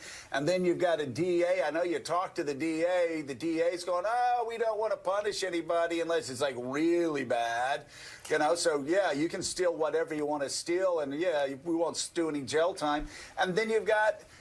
then you've got a woke city council. I'm just curious, is Eric Adams going to be able to do anything? Well, he's obviously surrounded by elected officials who want New York to remain chaotic. Well, I think he's got a challenge there because there is a debate in the criminal justice system, and there are those that are concerned, including me, about overloading the system and the jails with petty crimes. But at the same time, you cannot have a culture where people are just at random just robbing and stealing and is out of control and is put on the front page of newspapers, which only encourages others to do it.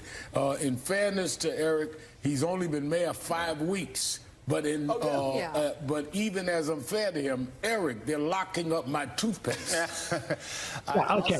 Let's. I mean, this is just so. First off, to hear Joe Scarborough talk about it, this is a problem just in New York City. And to hear Joe Scarborough talk about it, when is our government going to arrest people who are stealing toothpaste? And let's be clear, the rise in shoplifting has been attributed to the fact that organized crime gangs know that they can resell this stuff online. This is the world that we live in now. Those steaks are an anomaly. That's somebody who probably doesn't have the money to afford steak. They want food. I mean, they're calling for more Inspector Javerts in New York City, basically. This has been going on. This is, parts of the cost of doing business is shoplifting and loss, as it were. And you could hire more people to work in your stores so that there's more people around. You could do that. Like, Dwayne Reed has decided that it is cheaper for them to hire less people working at the store than it is to install plexiglass, not in front of toothpaste, but wherever, the things that are commonly stolen. And those things that are commonly stolen are undoubtedly being resold online. And the idea that either A, we should be deploying more resources, public resources, because Walgreens doesn't want to hire more people at their store, that we have to subsidize. Which they already write those losses off. Of course. The idea that we have to subsidize their cutting back on staff so that they can save money on toothpaste, I'm sorry, that should not be the function of the public. And I love the idea that now we're supposed to legislate, culture. Like, this is a cultural problem, as opposed to, like, you want to talk about a cultural problem? How about the culture? If you want to expend public resources to deal with a cultural problem, how about the trillions of dollars that we lose over the course of any given couple of years in taxes that are not paid by wealthy people. Let's start there instead of us subsidizing Walgreens not hiring enough people so that they don't have to worry about putting their toothpaste behind a plastic container. And even if we concede the fact that, like, yes, these are poor people stealing basic necessities that they may need, like toothpaste or food or deodorant or soap, right? Like, and I'm sure that's some of it too.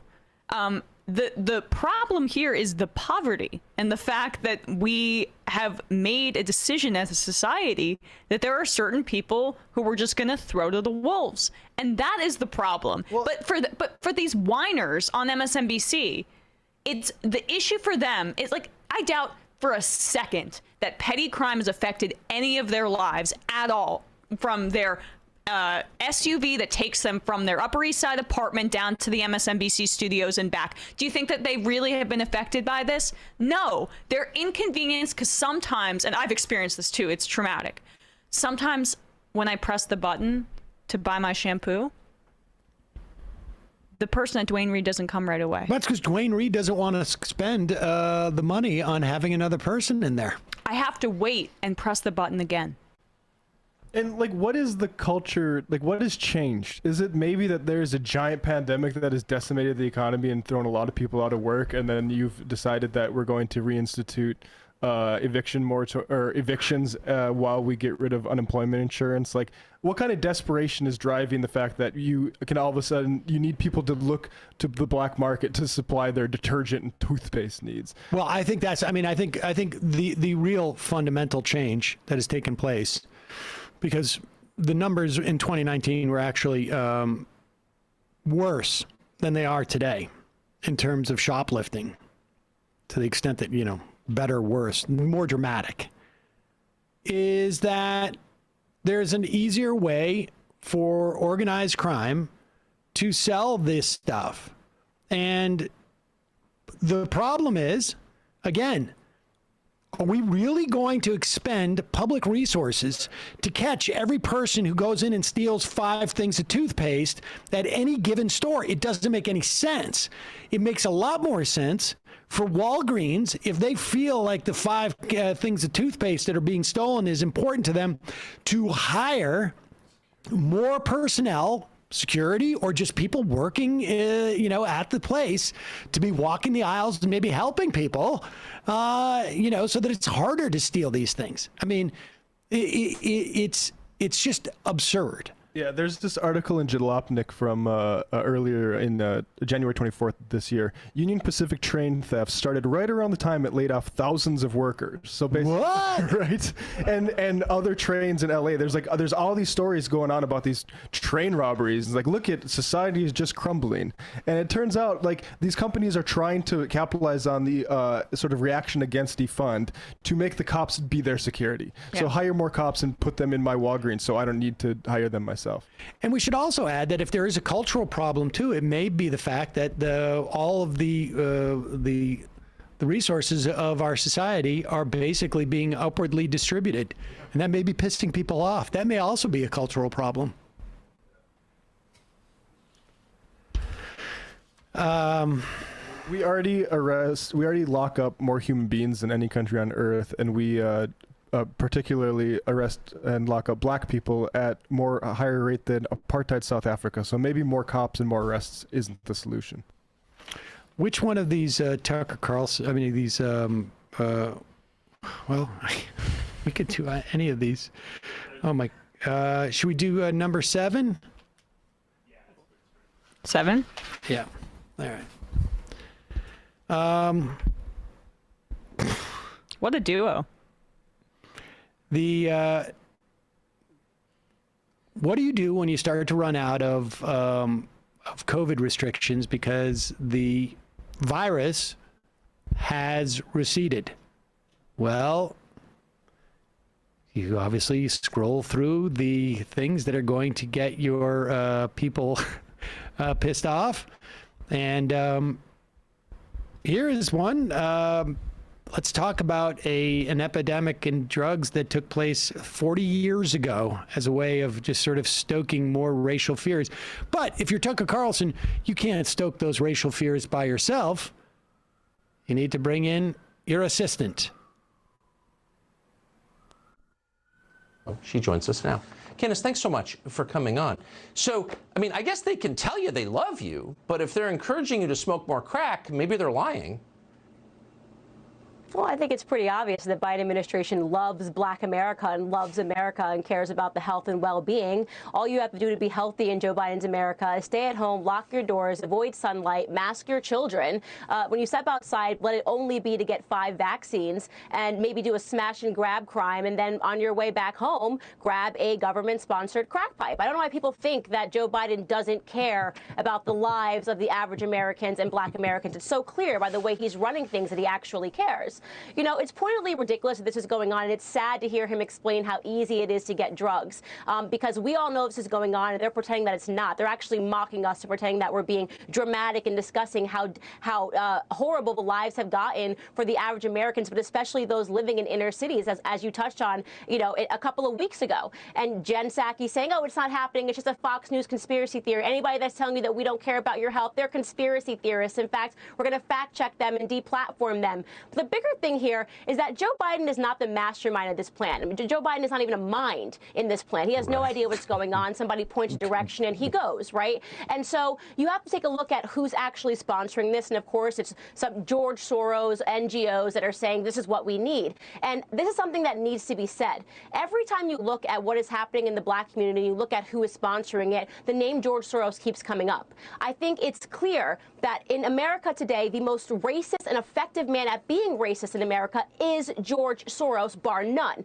He's the district attorneys. He's got them under lock and key, telling them to release criminals in the Black community. He's got Black Lives Matter burning down, his money behind Black Lives Matter and those riots. He's got politicians on his arm telling them to defund the police, getting them behind these initiatives. Who is this harming at the end of the day? Black America. But nobody has the courage to call this out. The Biden administration is they're just puppets, right? They do what they're told. Why does this person have this much power to go after inner cities and the communities, and Black Americans are suffering and nothing is being done? No one is calling this out.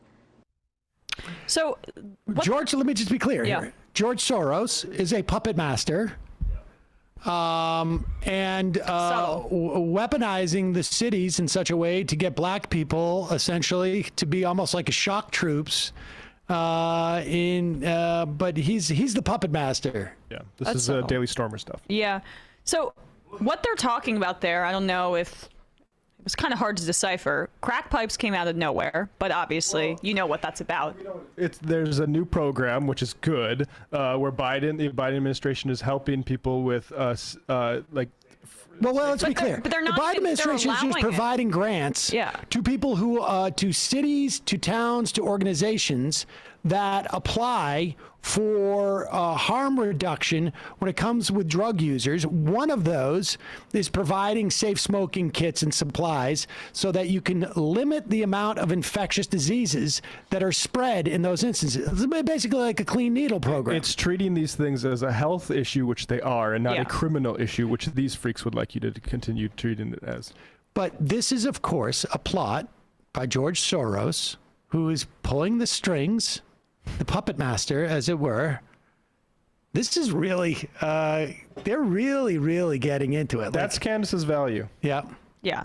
She has the ability to say these things on Tucker's show without, where it would become somewhat controversial, I guess. If somebody said, hey, why are you trafficking in, like, blatant anti-Semitic tropes here? Are you going to move on to the protocols of Elders of Zion next? Right. And right now, the AP is just reporting that the Justice Department is, quote, evaluating the efficacy of safe injection sites. And then I didn't even see that part. Which about sucks, because, like, they work. Like, Yeah. we should be doing this stuff. It's not a debate. It's 100%. I mean, there's been trial programs here in New York City, in other cities across the country, Philadelphia as well. The first safe injection site opened in November here in New York. There needs to be more throughout the country because overdose deaths happen without supervision. And there are many ways for, basically harm reduction and making sure people don't die, yeah, that's a top priority for the left. You get people in for these safe kits, and then it gets easier to onboard them to like treatment and stuff like that to get them off of this stuff, as opposed to just treating them like criminals that you're going to hunt down with cops. Or out of sight, out of mind. People like Candace Owens and Tucker Carlson, they either want those people to die or they don't want to see them. And then they use racist tropes and anti-Semitic tropes to make people fearful of those kinds of people. It's the socialism of fools. But we should say that as Tucker Carlson bemoans the fact that there are applications to our government to create, to limit infectious disease by providing maybe safe injection sites or safe smoke kits or whatever it is, that maybe he's just an outlier. God knows how many, like literally, like maybe it's millions of dollars that are being spent on it, probably even less, but who knows? But this is a big story. How do I know? Because just coincidentally, Sean Hannity, whose show follows right after, is also on the story. Here he is with Geraldo Rivera and Dan Bongino talking about the exact same thing. Geraldo. Hi, Sean. Please tell me you don't support this. I'm expecting the worst about to come out of your mouth, but just please tell me you don't. Believe me, I am not enthusiastic about this plan at all. God. But Sean, you have to consider the fact, this is the question. Do junkies' lives matter? We lost 100,000 Americans in the last 1 year to overdose deaths. Fentanyl is everywhere. It's in all of these drugs. They opened these 2 pilot locations where the safe, secure, where the junkies can shoot up. They've saved 114 lives in 6 weeks. It's not a pretty thing. It's awful. I hate it. And yet, what's the option? Watching them overdose, watching them die in the street, watching them not out in the schoolyard? I gave you an option. Take that money, open a facility, and offer them treatment of some kind with trained drug counselors to stop their addiction. There are therapists on site, as I understand it, in the pilot locations. There are sanitary conditions. They come in with their own drugs. It's not that the government is giving them drugs. I don't like it. It's ugly. You don't like it, but you support it. Worse is the 100,000 dead junkies. I mean, there's 100,000 people dead. Fentanyl is everywhere. Dan. Don't worry, Sean. Geraldo says they come in with their own drugs, so no worries there, folks. As long as they're coming in with their own drugs, that's a-okay. Geraldo, I mean, this is really this is just juvenile. I mean, really, you constantly engage in this first order thinking stuff. You do this with immigration too, where you never ask the question, okay, and then what? So you say, well, it's not compassionate if we stop people who are suffering at the border. And then you never say to yourself, well, and then what? What if we tell people who come in the country illegally that if you come in, we're going to make the process of coming in the country more, we're going to facilitate that process. Wait, hold on. No, this is the Geraldo model of thinking. And in this, you're doing it again. You're saying, well, Sean, what do you want? Do you want 5 or 6 junkies to die? So we should make it easier for them to do drugs. Never again saying, okay, well, then what? What happens when we make it easier to do drugs? They don't die. I mean, I don't know that we're making it easier for them to do drugs as much as we are to make it safer for them to do drugs. Yeah, which one is it? Are there drugs that are overflowing and that are taking over our cities and that are widely accessible and that anybody can do them if they really want to in Joe Biden's America? Or is it that we need to set up facilities for them to be able to do them because that's the only way it's going to be possible? How much have these guys like Sean Hannity and Tucker Carlson, probably Bongino, I would imagine, have exploited the idea of drug overdoses when it comes to complaining about the lockdowns and complaining about what's happening to our cities and our towns that nobody cares about. But when there is actually something that mitigates deaths, from drug overdoses, then all of a sudden it becomes the junkies. You know, are they referring to these junkies when they're talking about what happens with the masks mandates and the lockdowns? I mean, it really is. It's impressive. Well, they had a moment where they were sympathetic to people who were struggling with addiction when they were white people in the middle of the country. But now when they can make it about scary cities, you know who they're trying to talk about there. It's amazing, like, they're all having to act as dumb as their audience, too, because they can't be so insensible to the fact that this saves lives, but they have to act like this is just the craziest thing. Hannity setting him up like this. Geraldo, tell me you're not in with this. Suggest that Hannity suspects him to, like, see the reason behind it. Well, right, because they set it up. They wanted it to be a combative situation between him and Bongino. Hannity kind of disappointed. I mean, Geraldo didn't stake out the position they wanted. And like, last point about this, what makes them so uncomfortable about these safe injection sites is, one, that they work and it has to be out front and center. Two, that it's public health care, basically, or it's the shadow of it. It looks like that, which they don't like. And three, that it takes a healthcare, almost like sanitized clinical approach to the disease that is addiction. And they are way more comfortable demonizing people like that and not even touching the concept of healthcare being given to people who are downtrodden or down on their luck or addicts or may not have money. They are afraid of that concept becoming more mainstream. And so that's what freaks them out so much about this. The 3A of it is they feel that you should be punished. Yeah. I mean, this is the thing that's amazing, is that their ability to both use drug addiction as a cudgel against, things like mask mandates or a liberal elites not caring about what's happening in the small towns and cities. But then they can easily slide into God. If you die, that is God basically providing a verdict, a guilty verdict on what your behavior has been. Yeah. And they don't want that type of intervention in that instance. I mean, this is what's sort of fascinating about it, is to watch them use both sides of that coin and to see an audience that they must feel confident really doesn't notice that they're talking about the same people. As the audience is probably like, what, a 75-year-old guy in his mahogany study falling asleep with a glass of rye in his hand. Give me a break. Calling from a 646 area code. Who's this? Where are you calling from? Hi. Hi. Hello? Hello? Yes. Hi, Sam. It's Joanna from New York. Hi, Joanna from New York. What's on your mind? So a couple of things really quickly. I wanted to comment on your interview on Doom. It was great. Oh. It's nice. Yeah, it was nice to see your kitten or your cat get a little cameo there. It was cute. Catio. Catio.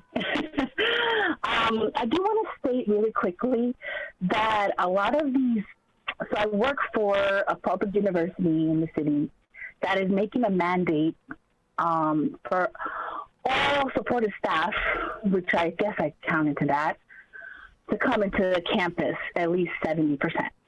And I work with 90% of my students are remote, meaning that 90% of my students are online. And I think this is crazy that the governor and the mayor is making this directive to a lot of these universities to make staff and students have to come back fully, like almost fully all in person. When, to be honest with you, we don't have the infrastructure. A lot of our campuses are breaking down, but particularly in my school, where all our programs were all fully online before the pandemic, so it didn't really affect us. So I just wanted to make that comment, and I feel terrible for a lot of my students who really can't come to campus I don't every day. understand. Wait a second. I'm confused. So many of your students were remote prior to the pandemic, and now they have to come onto campus? No, so not my students, we, like our staff. have to come back to, like, we're located in New York City, and a lot of our support staff were in offices in New York City. And the governor is giving a directive to many different universities that support staff has to come back. So it's not that she's repealing the mask mandate. It is that they're actually instituting a mandate that you need to come back into office, despite the fact that maybe your college, your particular college, is like, we don't want to require that at this point, but now they're being mandated to do it. Yeah. Yes. Yeah. So I just wanted to talk about that, because I mean, I know that people are tired of staying home. I totally get it. But a lot of students are disabled, sick, and to me it makes no sense to make supportive staff be there, at least as much as they're asking. Well, they're not. Do you know why they're doing it? You know why they're doing it? They're not doing it because it has anything to do with the functioning of your school. They're doing it so that you pay a fare on the subway, so that you buy a sandwich at the sandwich shop, so that if it's raining, maybe you grab a cab, you buy an umbrella from the drugstore. I mean, that's it. I mean, that is it. That's why they're doing it. They're doing it because they're literally mandating economic activity. That's why they're doing it. And I just think it's BS. I'm sorry to interrupt you. Yeah, it is. It's insane. I think the schools that do have in-person instruction, none of the schools that I know that are public, so these institutions, basically I'm talking about CUNY, right? That's the public institution in New York City. If you're not from New York City, that is the public institution. I know there's certain campuses that are having hybrid instruction because of certain courses, like in nursing and like anatomy, physiology, things like that, they have to come in for. But even those courses are hybrid. And the other thing is that why do we need 70% if most of the instruction is hybrid? Like, to me, it makes no sense to make the supportive staff to have to come in. It has nothing to do with it. That's the point. Yeah, I mean, I agree with you. It has nothing to do with it. It doesn't. They say 70% because there's an economist or somebody who thinks they're an economist who are saying, like, this is, if we get to 70%, we get these people back there, we're going to have, an extra, 600,000 people are going to be on the subway system every day. I mean, that's basically it. It's really, it's grotesque. I just wanted to comment on that because it pissed me off. And then one really quick thing. For some reason, when I was watching one of your old libertarian tirade interviews, one of your old snapshots of when you were acting back in the 90s popped up, where you did like a cameo in like a sitcom. Yeah. I just wanted to ask, you did a cameo on the Michael J. Fox sitcom back in like the late 90s. Do you know him? Have you ever met him? I met him when I did it. I did 2 guest spots on that show, and I met him at the time. Was he a nice guy? You know what? He was a nice guy. And they, at the time, had told us that he had Lyme disease when his Parkinson's was just starting up. Now, I don't know what the other cast members knew at the time, although I guess I could ask. I'm still in touch with 1 or 2 of them. But he was nice. And I think he had a kid named Sam. And so that became like we sort of, I don't know, had a conversation about that or something. But yeah, he was a nice guy. And it was super fun to do that because that show shot at Chelsea Piers. And really? I could literally ride my bike to work, and that was fun, which at the time.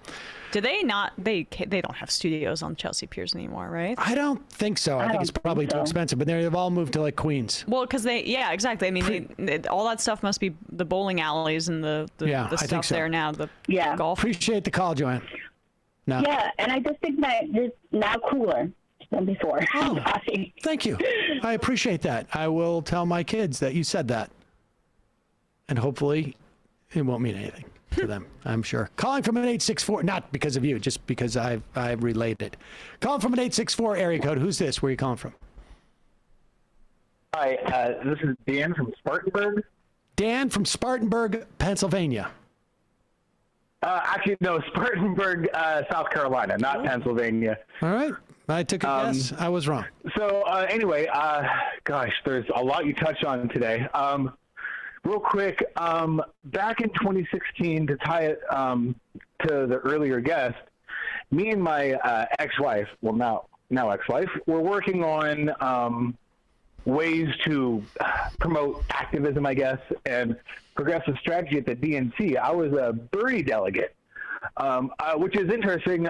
Emma might remember this, which is kind of funny. At one point in time, relationships between the Bernie delegates and the Hillary delegates broke down quite a bit. Emma, I don't know if you were there, the TNT at that convention, but not TNT. The Bernie delegates stormed. I'd be paid a lot. Yeah, you were at TYT. Yeah, TYT, right? That's at TYT.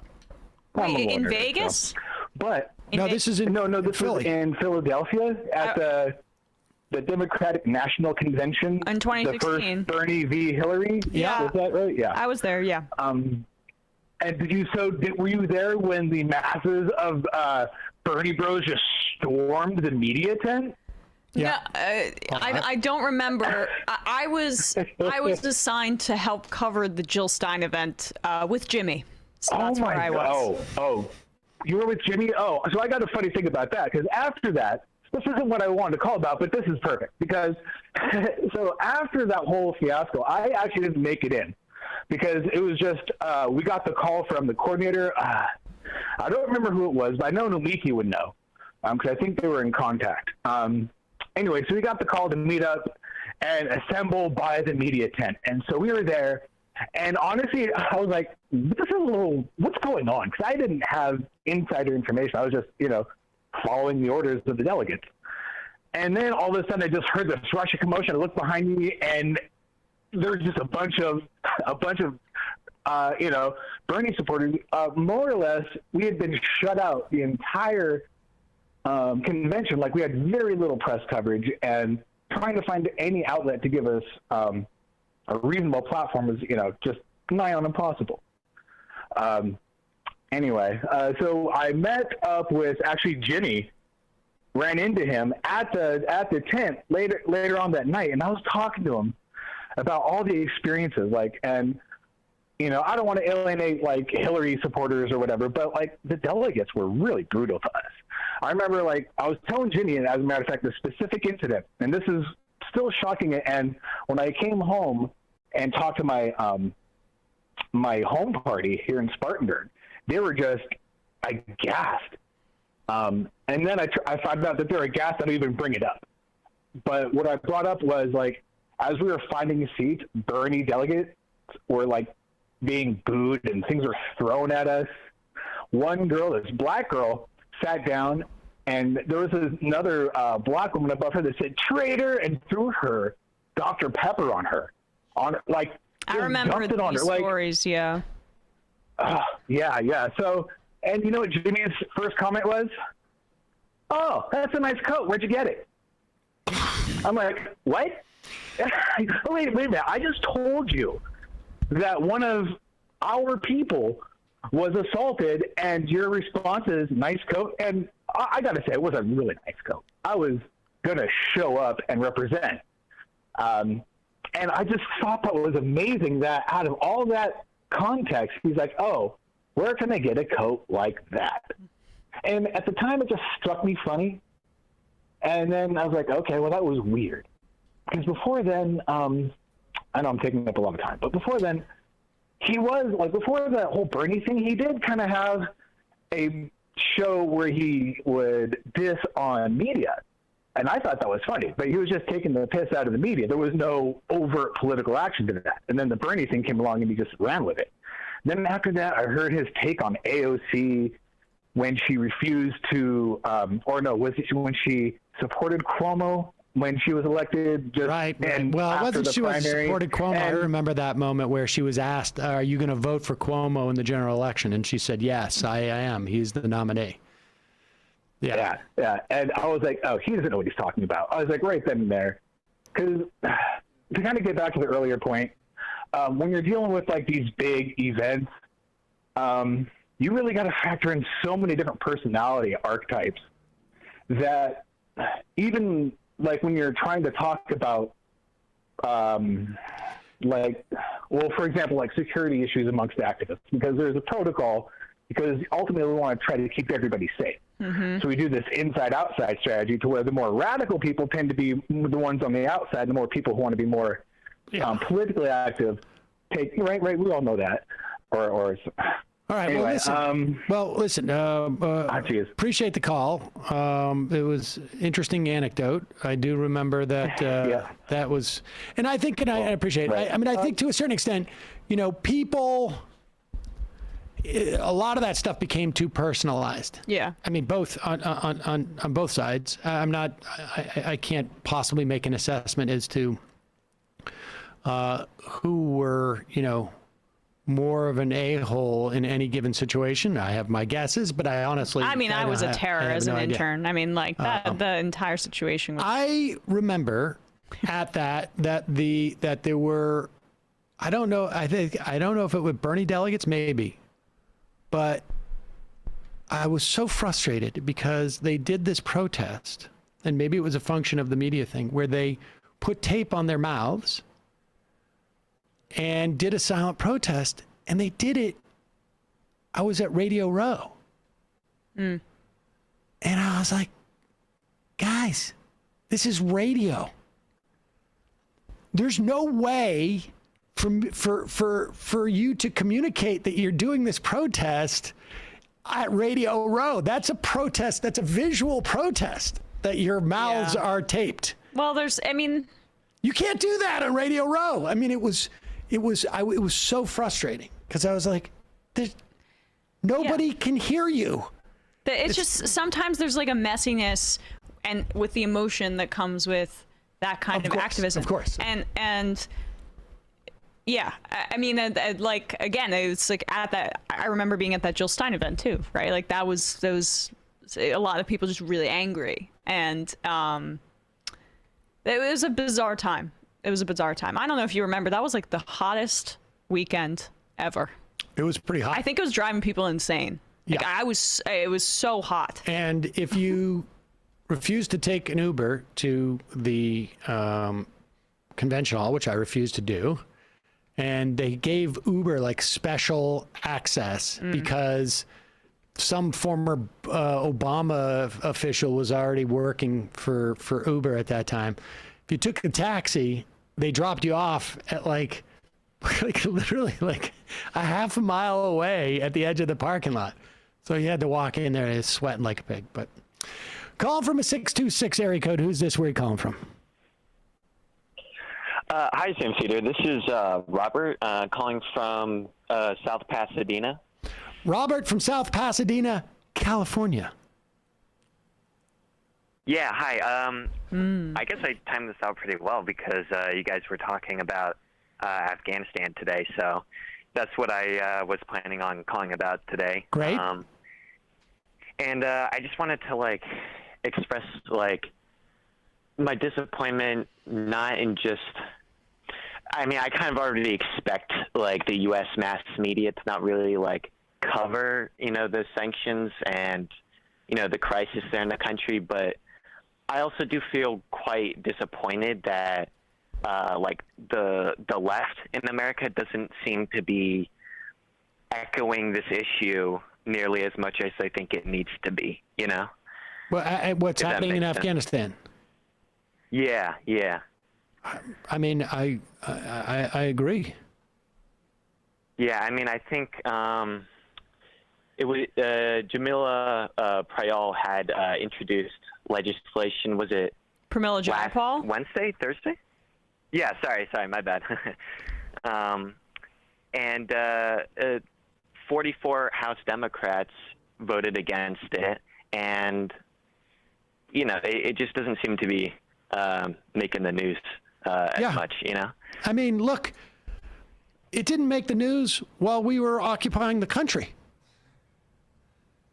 Yeah. I mean, I tried to make this point the other day that we were engaged with a war with Iraq for, I mean, at least a decade. And for the most part of that was early on, it was the efficacy of the Bush administration saying, we're not going to show any caskets returning. But for the most part, the American public was completely oblivious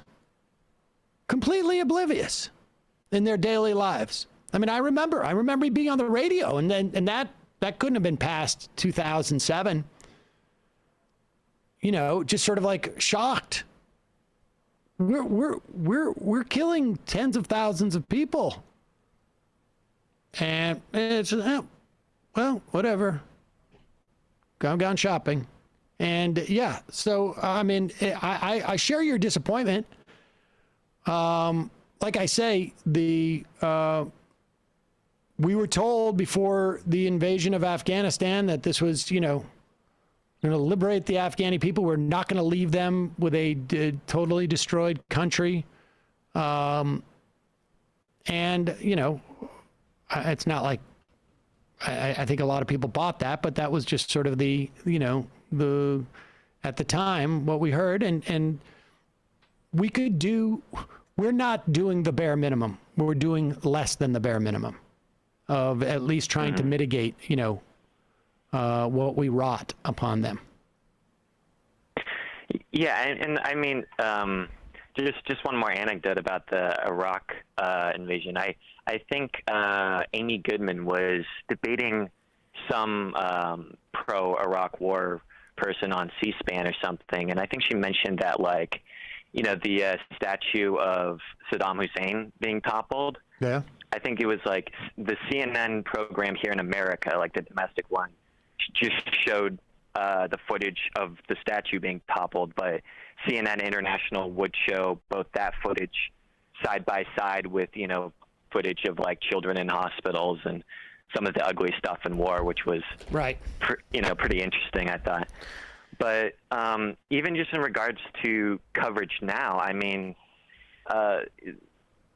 it's what, 23 million people are at risk, 1 million children. I mean, that's 2 orders of magnitude greater than the entire, war and occupation for 20 years. I mean, they said it was like 5 years of civil war in Syria.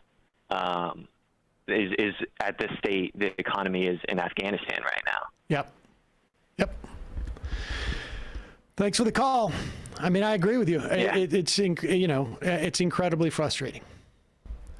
Screen, please. Please screen your callers. These long calls with random anecdotes don't add much value, and I've seen for how many conversations are useless. Of course, the caller loves it. They hold the time. Well, start screwing the cuts both ways. Yeah. Exactly. Online access. Sam, I'm a bit confused about your take on in-person versus virtual. 25% of children still don't have access to broadband enough for consistent online learning, according to multiple reports, and most are in families where parents have 2 to 3 give. I don't know what give means. Remote leasing is hurting many such families. Well, first off, I don't know where the remote learning you're talking about is happening at this point. I don't know where that's happening. I think for months, all I've said is people should have the option. It would be worthwhile to set it up in the event that there's another spike. We're not going to happen. It should be data driven by this stuff. It seems fairly obvious that masks and all these school closures, it should be data driven by things like that and like faculty illness and stuff like that. Yep. All right, one more phone call. But like, why is it that the polling shows that the higher income goes, the more likely you are to demand solely in person, as opposed to the sane response of it's provisional. If there's a virus floating around, then we. I can explain that. I think this is my theory. I mean, I don't know for sure, but I think wealthier people feel confident at this point that they can get therapies. And they've been insulated from the deaths of this probably anyway. They also may very well be working at home, so don't want the kids there. Feel confident that they can deal with it. The implications of them missing work and catching COVID is less, right? Yeah. I mean, stakes are lower. I'm working as, an executive. I get sick, I'm staying at home. I work from home. I'm still already working from home. And I'm not going to get fired. I find it really frustrating when people put those theoretical, it might affect, people that you don't want it to impact more, might impact, poorer people more. Like maybe it would, but that's not what it's showing. Right. We can do the statistics. All right. Final call of the day. Calling from a 951 area code. Who's this? Where are you calling from? Hello? Hello? Hi, I don't want to use my name just for privacy reasons, but I am calling from Southern California. Okay. All right. How about Betty from Southern California? Betty sounds great. Okay. I'm glad that I got in today. This is my first time calling since a few weeks ago. You had someone call about the HPV vaccine. I don't know if you remember that. But I don't remember it necessarily, but go ahead, Betty. Yeah, I just wanted to hear all y'all's just free-flowing ideas and thoughts about this. I'm kind of sick and exhausted of debating the moral, public health, and safety values of the vaccines right now. I feel like it's just an exhausting conversation, the debate around it. Obviously, I'm pro-vaccination and whatnot. But I grew up in Southern California in a very conservative town. I remember when Prop 8 was happening, there was just every single day, all hours of the day, there were protests on every corner about, no or yes on Prop 8 or whatever the against gay marriage was. Just constant protests about that. I grew up in a pretty progressive family as far as boomers go. My dad's a public defender. We had Obama 08 signs all over our house. In Hebrew, because we were one of the only Jewish families in this town, and we had swastikas drawn on our house. It was just a very ugly conservative town. Yeah. And so when I was in middle school is when the HPV vaccine got rolled out. Yeah. And my mom at the time was, kind of like the COVID vaccine, where it's oh, it's so experimental. I don't want you to get it, all this stuff, and was kind of just going with the flow of the kind of town we were living in, even though we were a pretty progressive family. And so now, a few months ago, last year, I found out that I have 2 severe strains of HPV. Right. And yeah, so, and it's just, like I said, my family is very progressive, and now my mom is boosted and everything, and so is my dad. But it's just so interesting how the culture and community you live in can kind of do that to you. There was a massive concerted effort. People forget this by the Christian right, actually, in this country, and it was adopted that to vaccinate. And it was focused on girls, to vaccinate 13-year-old girls against the HPV, the human papilloma virus, I think it is, which responsible for a huge amount of cervical cancer. If you did that, it would lead to more promiscuity by them because it would be a license, as if any 13-year-old boy or girl, or 14-year-old, or 15-year-old, or 16-year-old, frankly, 17-year-old, ever in their lives said, I can't have sex with you. Why? Because I don't want to get the human papilloma virus. Well, I can assure you, having grown up, well before, like, you know, through those years and all, I don't even think anybody knew about it. Caller, we must be a very similar age, I would guess, because I was around 15 and I did get the HPV shot at the time. And it did not lead me to say, let's throw caution to the wind, party on. I mean, like, how did you find out that you tested positive for these two strains, if you don't mind me asking?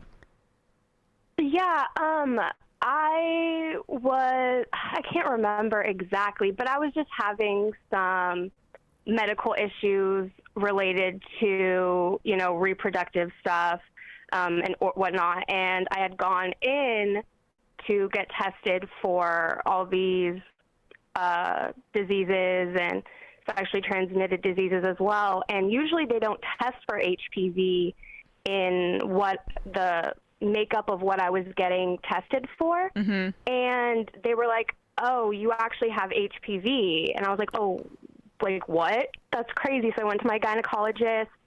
She confirmed it with me and also said that's so strange because usually in that workup of tests, like they don't usually do HPV tests, but obviously I was thankful to know that I had it. And it's like, yeah, it's very severe. And, you know, now I have to go through the not only like mental effects of that, but also the physical of like having to go in and get pap smears more regularly and whatnot. And yeah, what you said, Sam, about the conservative right and whatnot, like I said, my town was very conservative and we didn't, it was, you know, abstinence only sex education. We also had a huge Mormon community. I actually was talking to a friend about this. I was actually talking to a friend about this the other day to make sure it wasn't a fever dream, that they actually had a separate prom for the Mormons in our town. They called it MoPro, which was short for Mormon prom. Oh, sounds like a great time. The Mormons couldn't go to prom with everyone else. Well, Betty. And at the same time, I just want to say, at the same time, there were so many teen pregnancies in my high school in my town, and it was just, yeah, it's very interesting to see the dynamics of all that play out, especially now with COVID. Well, I appreciate the call. I'm sorry what you're going through, Betty. And also, I hope you moved out of that town. Yeah. We got to jump, but appreciate the call. I'm actually back because of COVID, but thank you guys so much. Hey, hang in there. Thank All you. right, bye-bye. Thank you. All right, Bye. folks. I'm going to read some IMs and then get out of here. I got to rush home. Tim Pool's economic researcher, signing up my sister for the worst conservative fundraising emails has been a long-running prank of mine. It started in 2012, and I pretended to be her and registered as an organizer upstate with Women for Romney. Token Funger. Sam, did you see the story about West Virginia school that held a mandatory Christian revival assembly to convert the students, and when some of the students of other faiths asked to leave, they were told that they couldn't and that the doors were locked? Shit didn't sound real, so I had to read the article twice to make sure it wasn't The Onion. Send us a link to that article. That sounds crazy. Lefty Sparky, Sam, please read my previous IM.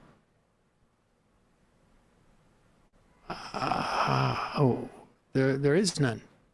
Oh, can you please explain the way the child tax credit works in comparison to tax refunds?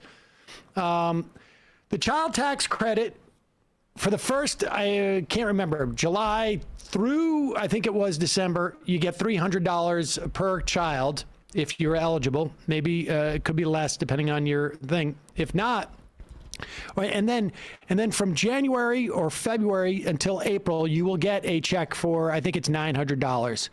But it used to be on a daily basis.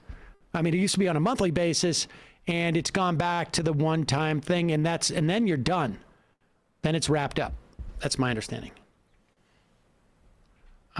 Chris Burdick. Your story about how people like you on random email lists reminds me of something I used to do back in the 90s. You know how newsstand magazines had those loose subscription cards in them that you fill out and mail in for free issue, but then the magazine would start pestering you for a paid subscription? I had a friend in North California, and I would fill out those cards and mail them. I was subscribing middle-aged dad to every fashion magazine from Vogue to Elle to 17. Male terrorism, real thing.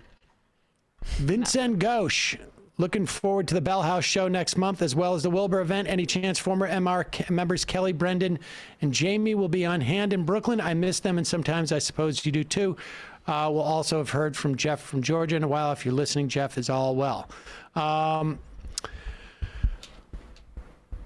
Kellie and Brendan are not in Brooklyn at the moment. What's that? Yes. School, yeah. Well, I don't want to, give away any personal stuff. It's possible Jamie could be around. It's always snowy in Ottawa. Plug in TYT's documentary on the opioid crisis, Oxy Kingpins, featuring Mike Papantonio and executive produced by Adam Oh, that Kay. came Go out. check it out. I mean, when I was there, that was it was exciting. They were working on that. That's really great. That came out. Awesome. Another long hauler looking forward to Morning Joe's segment on wage theft, which is multiple times worse than property theft. Yes. Oh, that's exciting. Hanging in there for that.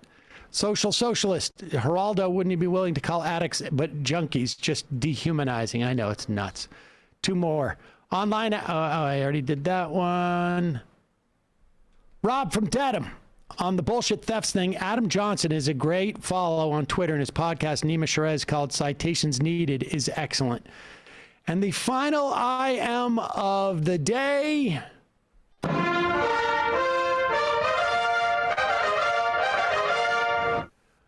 Lindsay from BK, I know the woman arrested from stealing the $4.5 billion in crypto. She gave a talk about social engineering a couple years ago, and it's just as weird as her rap videos look. Okay, folks, Emma will be here tomorrow. See you later. It might take all the strength I got to get to where I want, but I know somehow I'm gonna get there. I wasn't looking when I just got caught between the truth and the lie bar. But finding out won't make me feel any better. Yeah, I know the clock is ticking, but the meds are gonna kick in, and my pilot light shining bright. I get somewhere the choice is made, for the option where you don't get paid, for the road that bends before it finally breaks you. I guess somehow I lost my drive between the 101 and the 5. Do you know how far the detour takes